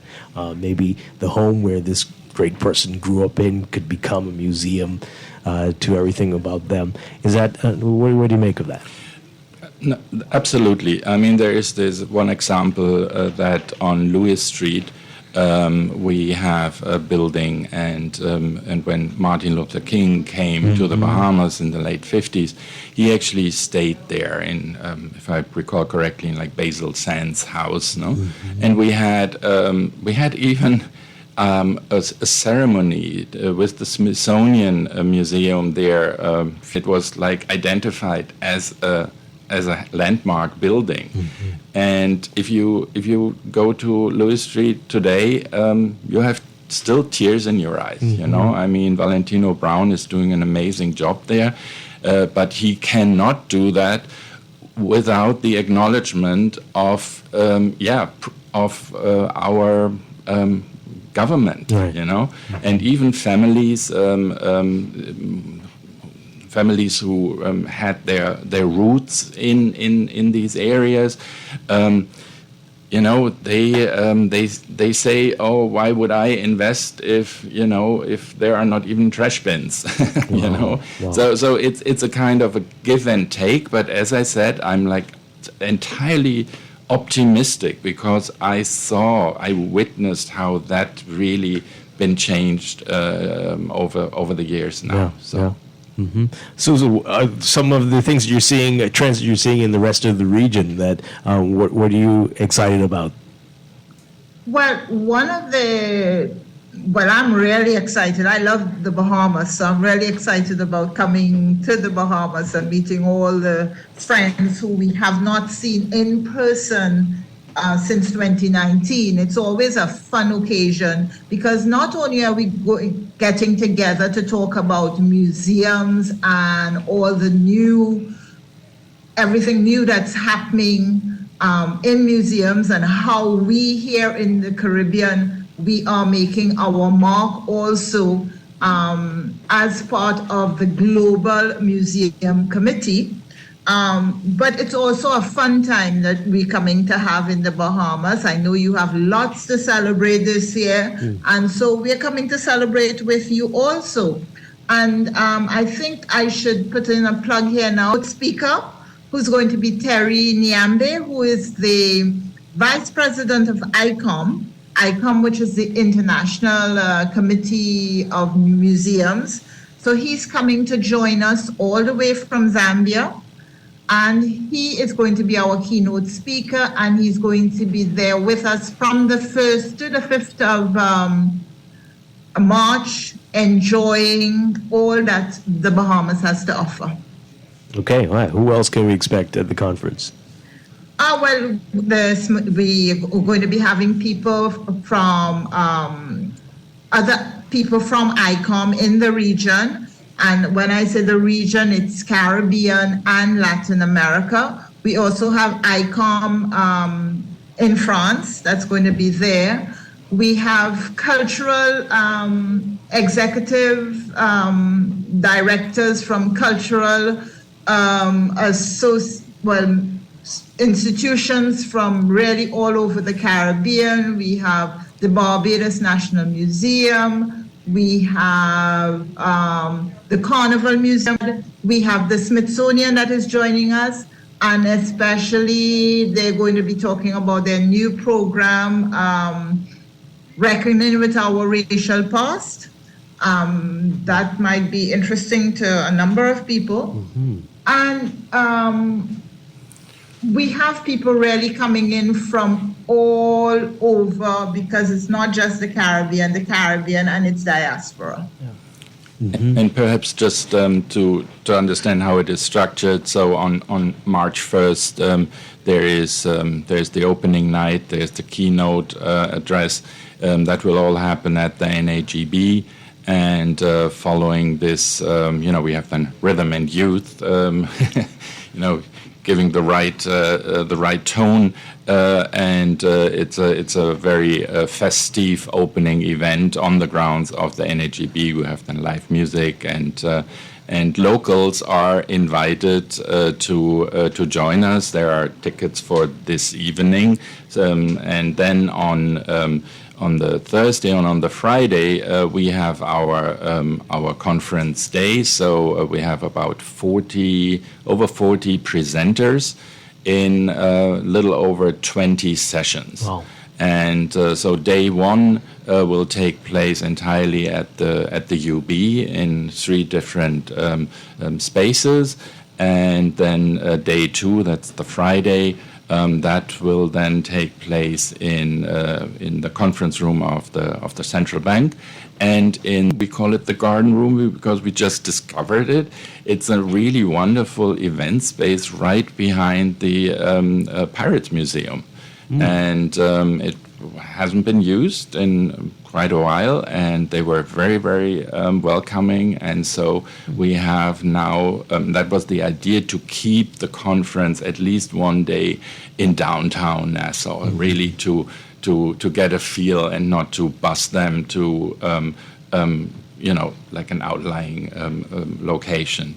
And so people can really then walk from the garden room at the Pirates Museum up George Street. The bank will open the garden. We have this really beautiful underutilized garden on George Street. We'll have then a breakfast for the delegates in the morning. And then between there and Balcony House and our tea house and the conference space of Central Bank, I think it will be a beautiful parkour, and people will really get, a feeling, what it is here. Wow. So who all can attend? Who can be a part of the conference? I think everyone can attend. A small fee per day. So it's, there are tickets for each day and there are tickets for the evening activities. So we encourage the public to come out. We encourage UB students. We encourage UB faculty to come out. Everyone, it's open to the public. You just got to... Yeah, you can really tailor the event to your specifications. You can decide, okay, I just want to listen to Thierry Nyambe. I just go to the opening event. And I think this is $30 for the event, including then all the festivities afterwards. Right. Then you can say, okay, I'm only interested in day one or only in day two. And this is all on the MAC website, and because there are certain different rates for, again, students or MAC members, MAC non-members, Caribbean, non-Caribbean. So it's we were just trying to cater it really to pretty much everyone who is interested. And then on Saturday and Sunday, we even then offer very exciting tours across the island, where we visit some of the forts. We go to Barabbas and spend an hour at Junkanoo World, and people really can dress a Junkanoo costume, and we take them to Clifton Heritage all the way, and then we to Albany, just to that we are like living in a petri dish, so it's out there. It's Albany, and there's Louis Street, right? Yeah. So, Wow. but both are exciting and full of And we would love to have the tours are not only for the people coming in. If they're Bahamians there and they're interested in joining our tours, Saturday is a full day tour. So we start at 9 and we finish whenever we finish, because we'll be having fun on a barbecue on a beach somewhere, that kind of thing, a sunset barbecue. That's $100 for the day. And on the Sunday, it's from 9 to 1, and that's $50. So come and join us. We'd love to have, because what could be more exciting than having Bahamians join with all your brothers and sisters and cousins from the Caribbean coming to the Bahamas. Join us for those tours and for the conferences, also the presentations. How many people are you expecting or hoping for to be here for the conference? So currently, Susan, you go. If you're talking about how many people coming in, people coming in, so non-Bahamians, at this point we are almost at the 100-person point. And then I am sure we have lots of people who are on island who will be coming over, because as is the central bank, for example, has sponsored students from UB. So they have paid their registration fees for them. And the NAGB is also sponsoring some registration tickets. So I think this is going to be a big thing. Yeah, but we promise it will not be like CARICOM. I was going to ask you if you're going to be blocking up all the streets. No, we're going to walk. We're going to walk. All right. CARICOM right now, they're probably they have brought in all their people with them. No, we'll be a little less than that. Okay. Yes. All right. Well, that's good to know. All right. So this is held every 4 years? The last one was 19, or how often do you have it? No, it's actually every year. Oh, okay. Every year. And last year, we kind of hosted it as well, but it was entirely virtual. Ah, yes. And it was, we really had to learn a lot about these virtual meeting spaces, and we had then a live introduction that was we sent it. We used Zoom for that. Then we had a pre-recorded session, a presentation, and then again we had a live Q&A. Wow. And with the Wi-Fi and some presenters were really like a nature museum in Guadeloupe.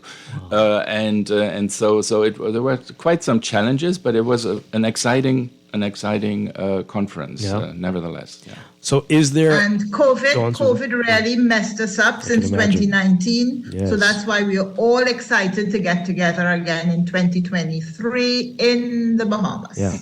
Objective to come out of this year? Anything you're hoping to accomplish before the end of the conference? Well, it is... The title is The Power of Museums, right?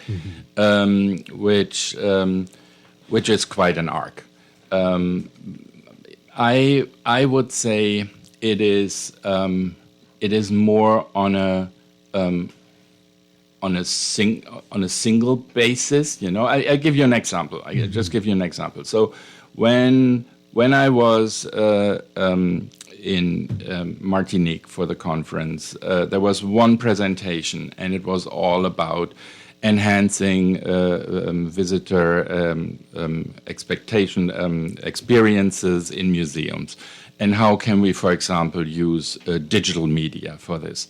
And then there was another museum director from Jamaica, and she mentioned that she cannot put up a TV in her museum because it is in a rough area of Kingston, and so she faced these problems. Mm-hmm. And in the end, what came out of it was that we looked into what can we do with bring your own device, you know, so that you have already your cell phone with you. Mm-hmm. Why do we need then a TV there? Why do we need or why can we not just have a prompt there, which then will display all the information you want on your device? Right. Yeah. So and Lord is coming again. Lord is a firm from Toronto, and they are helping museums with developing strategies, visitor enhancement, and just to sit there and to listen to their ideas and what they have done around the world. That helps everybody then to, you know, start thinking, and what can we do in Balcony House, for example. Right. And there were some workshops maybe 2 years ago on decolonizing the museum. So getting rid of this concept that the museum is the building, as Susan was talking about, and understanding that the museum is actually within the community and is a part of everyday life. Right. So looking at the ways we see and perceive the museum as a space that welcomes us, also as a space that's open to everyone, because there's this concept that the museum or the NAGB is not really open to the public. I know a lot of students have never been there before. A lot of Bahamians, big grown adults. So so we have to decolonize that gap in development, because it's a serious gap that keeps people away from, you know, learning spaces, so to say. And also that museums, I think we want to, when we leave there also, and I think this is something that we've been trying to work out, that museums are not just only for tourists or visitors. And like you were saying, it's for everyone. Mm-hmm. Everyone, no matter, you know, and not only for school children, and, you know, just come in and you would see, and sometimes people think, oh, that must be boring. Mm-hmm. And they are pleasantly surprised at times. Mm-hmm. Yeah. I want to ask you about this. In the last year here, especially, but longer for many other countries, there've been lots of controversy with these issues. We saw it happen with Columbus, and so questions about what to do with these things. Now that we look, as you mentioned, we're going to be looking back at our history, and what should we do? Some have suggested we need to put some of these in museums and take them away from prominence in the public. But what's your view on this? What should be the way forward here? I definitely think that we have to consider relocation and put them in a different context. Mm-hmm. I don't think that it is correct to stow Queen Victoria away in a warehouse. Right. But in other countries, they, especially like in Eastern Europe, where they had difficult past as well, they created these sculpture parks, so sculpture parks, where you can learn in a different context of, again, important parts of the history. Yeah. So, and you know that the Columbus statue, right, has an interesting history itself, right. You know, about the commission and you know, how it came about. And I believe that it's important that, you know, you have to look deeper to get the understanding, but I still believe that Milo Butler is on the wrong side of Ross's. A lot would agree with you on that one. Spatial location or the justice, spatial justice is really important to how statues are perceived and how they either invite someone in or bar them from entry. Yeah. And the way that Queen Victoria is positioned says that she has prominence over the Bahamas. I have a problem with that, personally and critically.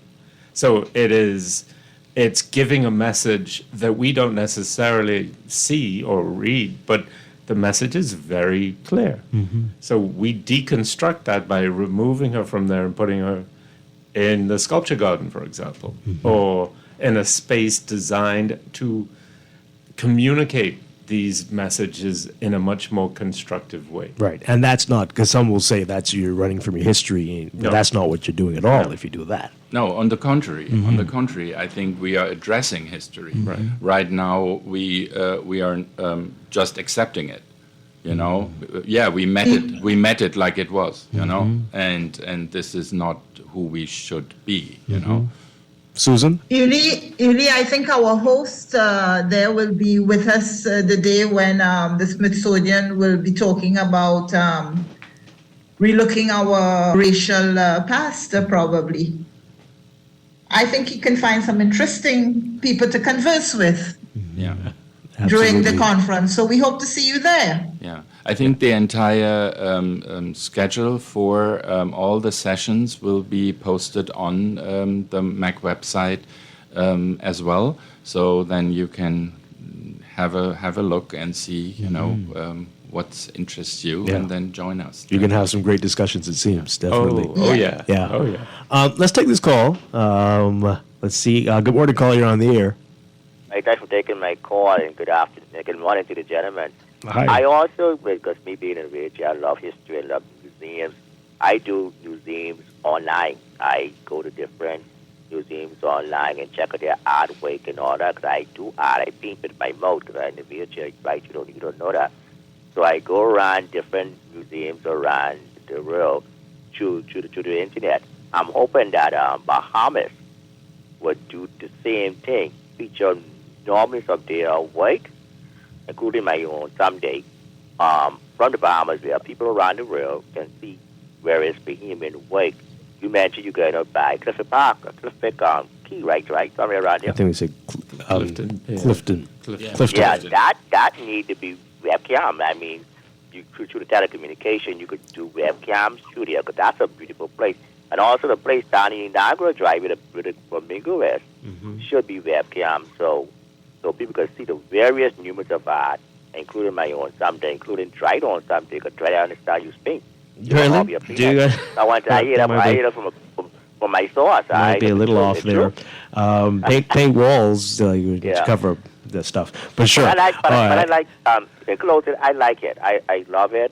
And hopefully you could expect from my work, from my office, being in a wheelchair when I do my work. Have a good day, guys. Yeah. Thank you very much. That's what you were talking about. Right? And for just to add, the entire conference will be after a little while on Zoom.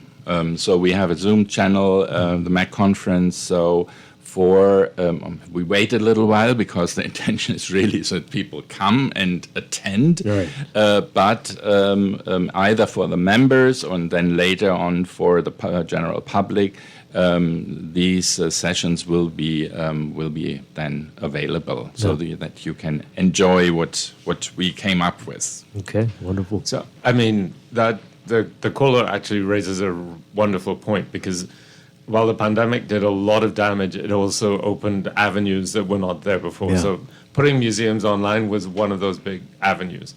Putting art online, theater, music, was one of those avenues. And that is something I think that we need to do more of.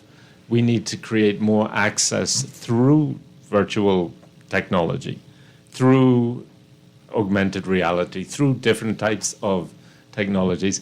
And the NAGB can do that. We just need support in doing that because, the internet is a vibrant space. Unfortunately, we suffer a lot of the limitations of Wi-Fi that goes down how many times a day, or an infrastructure that is not really purpose-built to allow this kind of real transformative, technological presence. Yeah. So you mentioned it before, that there are many adults who've never been to some of these places. Make an appeal to people. This is not just for tourists. It's not just for see what we have to offer.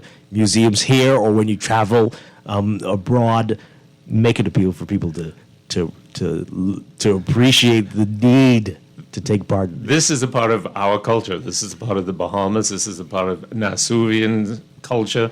So the doors are always open to the NAGB, and I know to the central bank. There's a vast offering that we just learn so much by stepping across that gate. Yeah. And I understand that walls and gates create barriers to, or perceived barriers to access.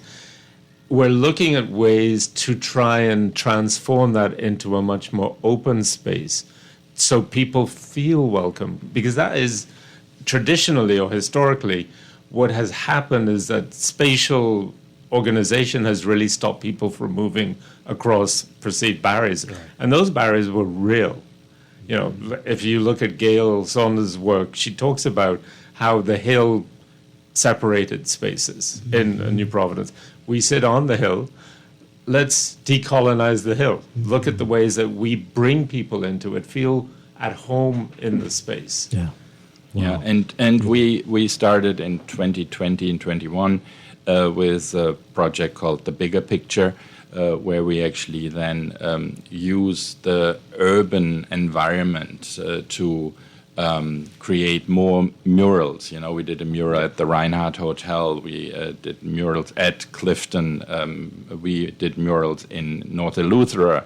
And these were pointing then to landmarks, which then again makes more curious, and then you follow the breadcrumbs, and then you end up in a museum or in an exhibition space, So it's not just happening in this space. Right. No, it is just oozing out and should appear everywhere, like on urban canvas, basically. Yeah. That's deconstructing the spatial dynamics or the spatial limitations of the museum. I mean, NAGB has this traveling exhibition that goes to Exuma, to Long Island, to Eleuthera.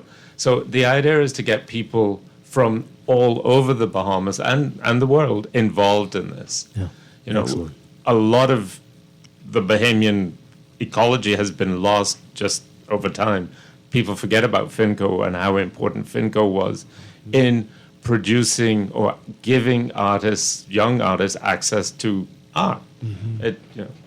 I think one of the most vibrant spaces right now is Antonio Roberts' new space ICE, and Antonio was obviously involved in FinCo as well, since you mentioned it. But ICE is really something.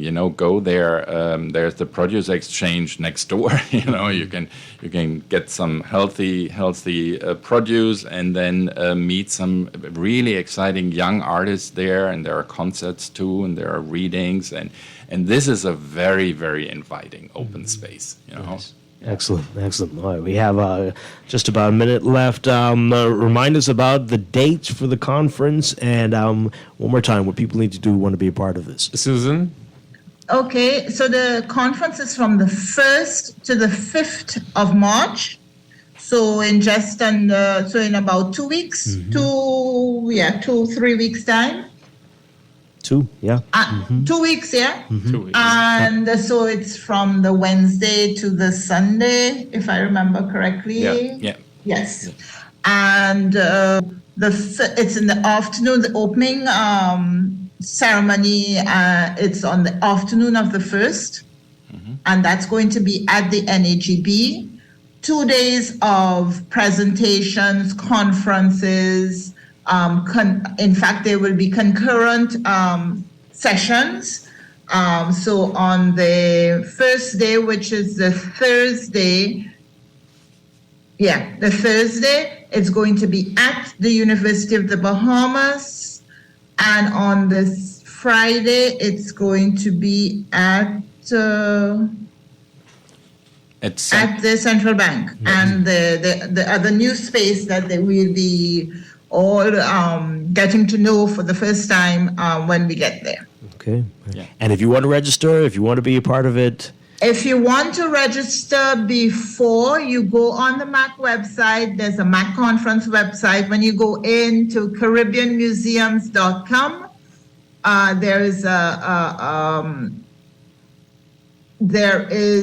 you click on events, and then you see the MAC conference. You can register directly online and pay online and for the tours, etc. If not, you can go to the NAGB.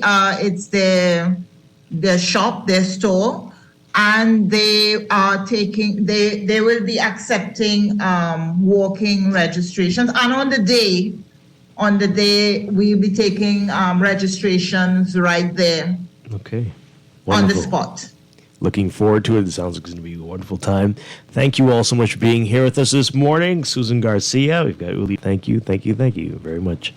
Thank you. Thank you. All right. Thank you very much, and hope to see all of you. All of you, come and meet us at. Come and meet us during the conference. Yes. Say hi. Absolutely.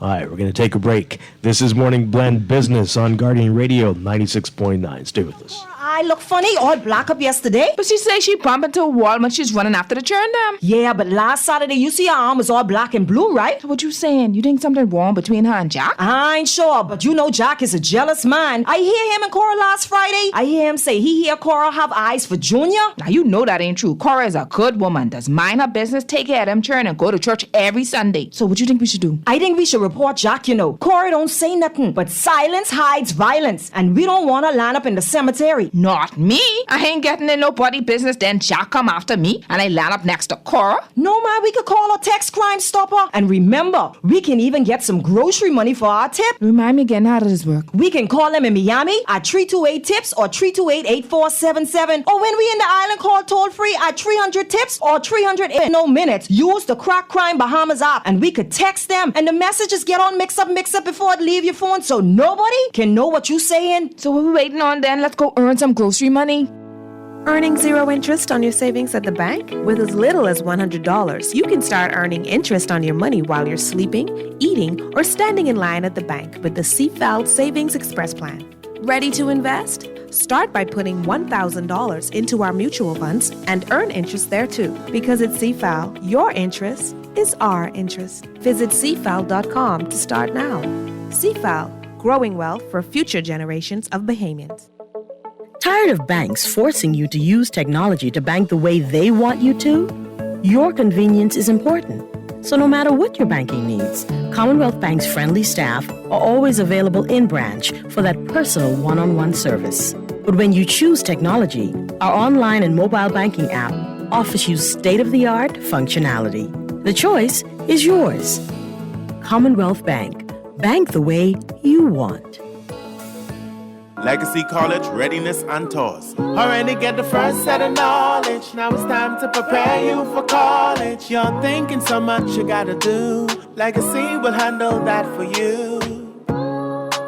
Legacy College Readiness and Tours is committed to providing a comprehensive guide through the college selection process, regardless of a student's academic profile. There are many ways one should engage in college selection process. Word of mouth, extensive research, college fairs, and if possible, the most important, college visits. A campus visit is your opportunity to get a first-hand view of a college. A college catalog, brochure, or website can only show you so much. To really get a feel for the college, you need to check out the town, the city, walk around the quad, sit in a class, and visit an important part of the college selection process. And Legacy College Readiness and Tours offers that opportunity. If you're interested in hearing more about college campus tours and summer workshop prospects, give us a call at 242-809-5278 or email us at legacycollegetours@gmail.com.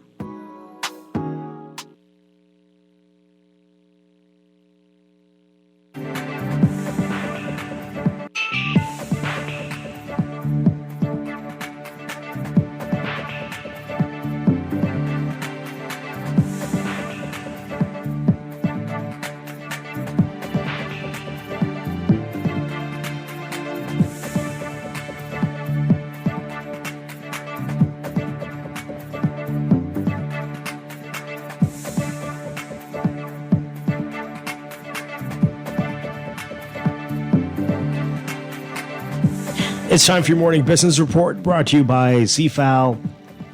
East Grand Bahama Member of Parliament Kwesi Thompson, who's also Shadow Minister of Finance, saying there are better ways for the government to ensure small businesses are tax compliant rather than increasing the impediments to conducting business.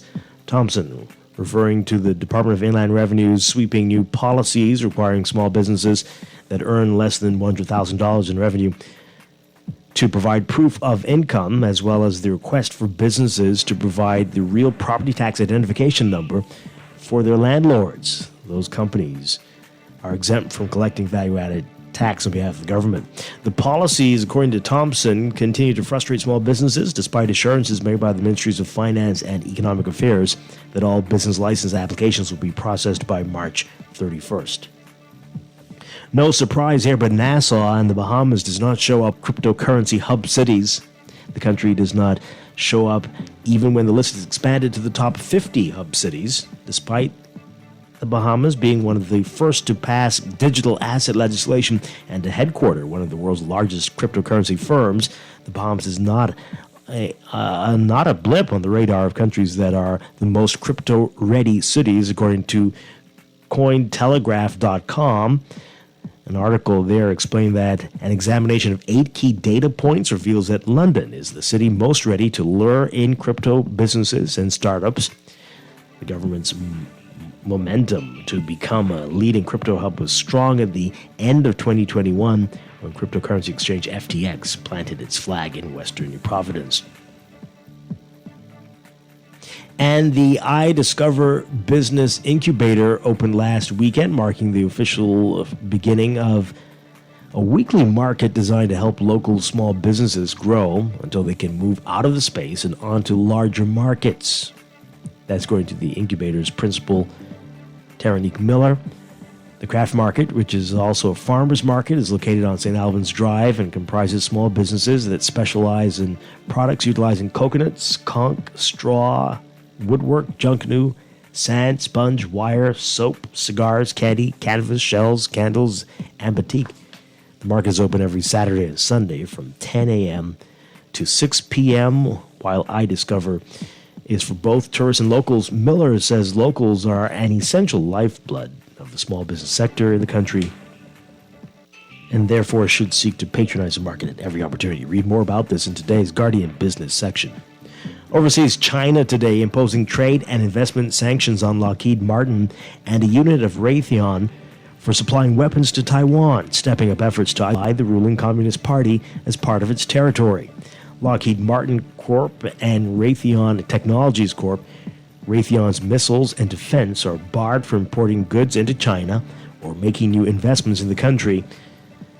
That announcement made by the Ministry of Commerce.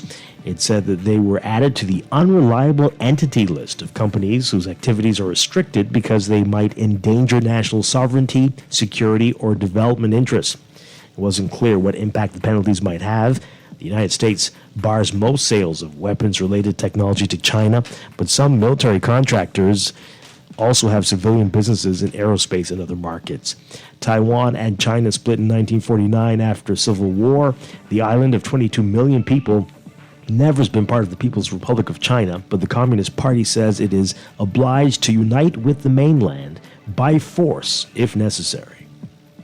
In your market watch, recapping trading on the BISX, from Wednesday market movers. Bank of the Bahamas moving 15,500 shares, closing up 4 cents to $3.02. Doctors Hospital moving 500, unchanged at $10.50. Consolidated Water up 3 cents, closing at $3.05. And Emir Incorporated up 5 cents, closing at $9.95. The Basics All Share Index closing at 2,672.89, up 0.28. That's your Market Watch, and that is your Morning Business Report, brought to you by CFAL, growing wealth for future generations.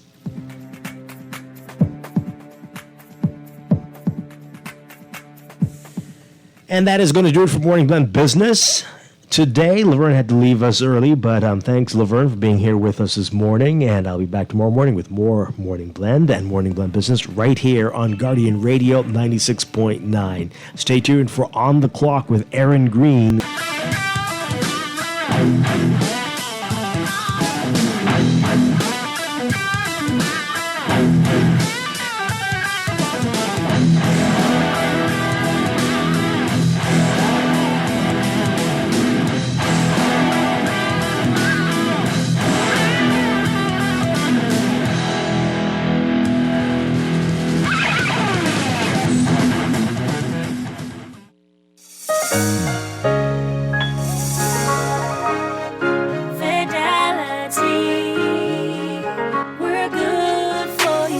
With so much going on in the world today, only accepting cash at your business can be risky. Let Fidelity offer you and your customers safety, convenience, and the flexibility of a fixed or mobile terminal. Take it with you, on the move and on the go, because business should never stop. For more details, speak to one of our business development officers at 356-7764 in Nassau or 352-6676 in Freeport. Visit our website at fidelitygroup.com or visit us at any of our branches.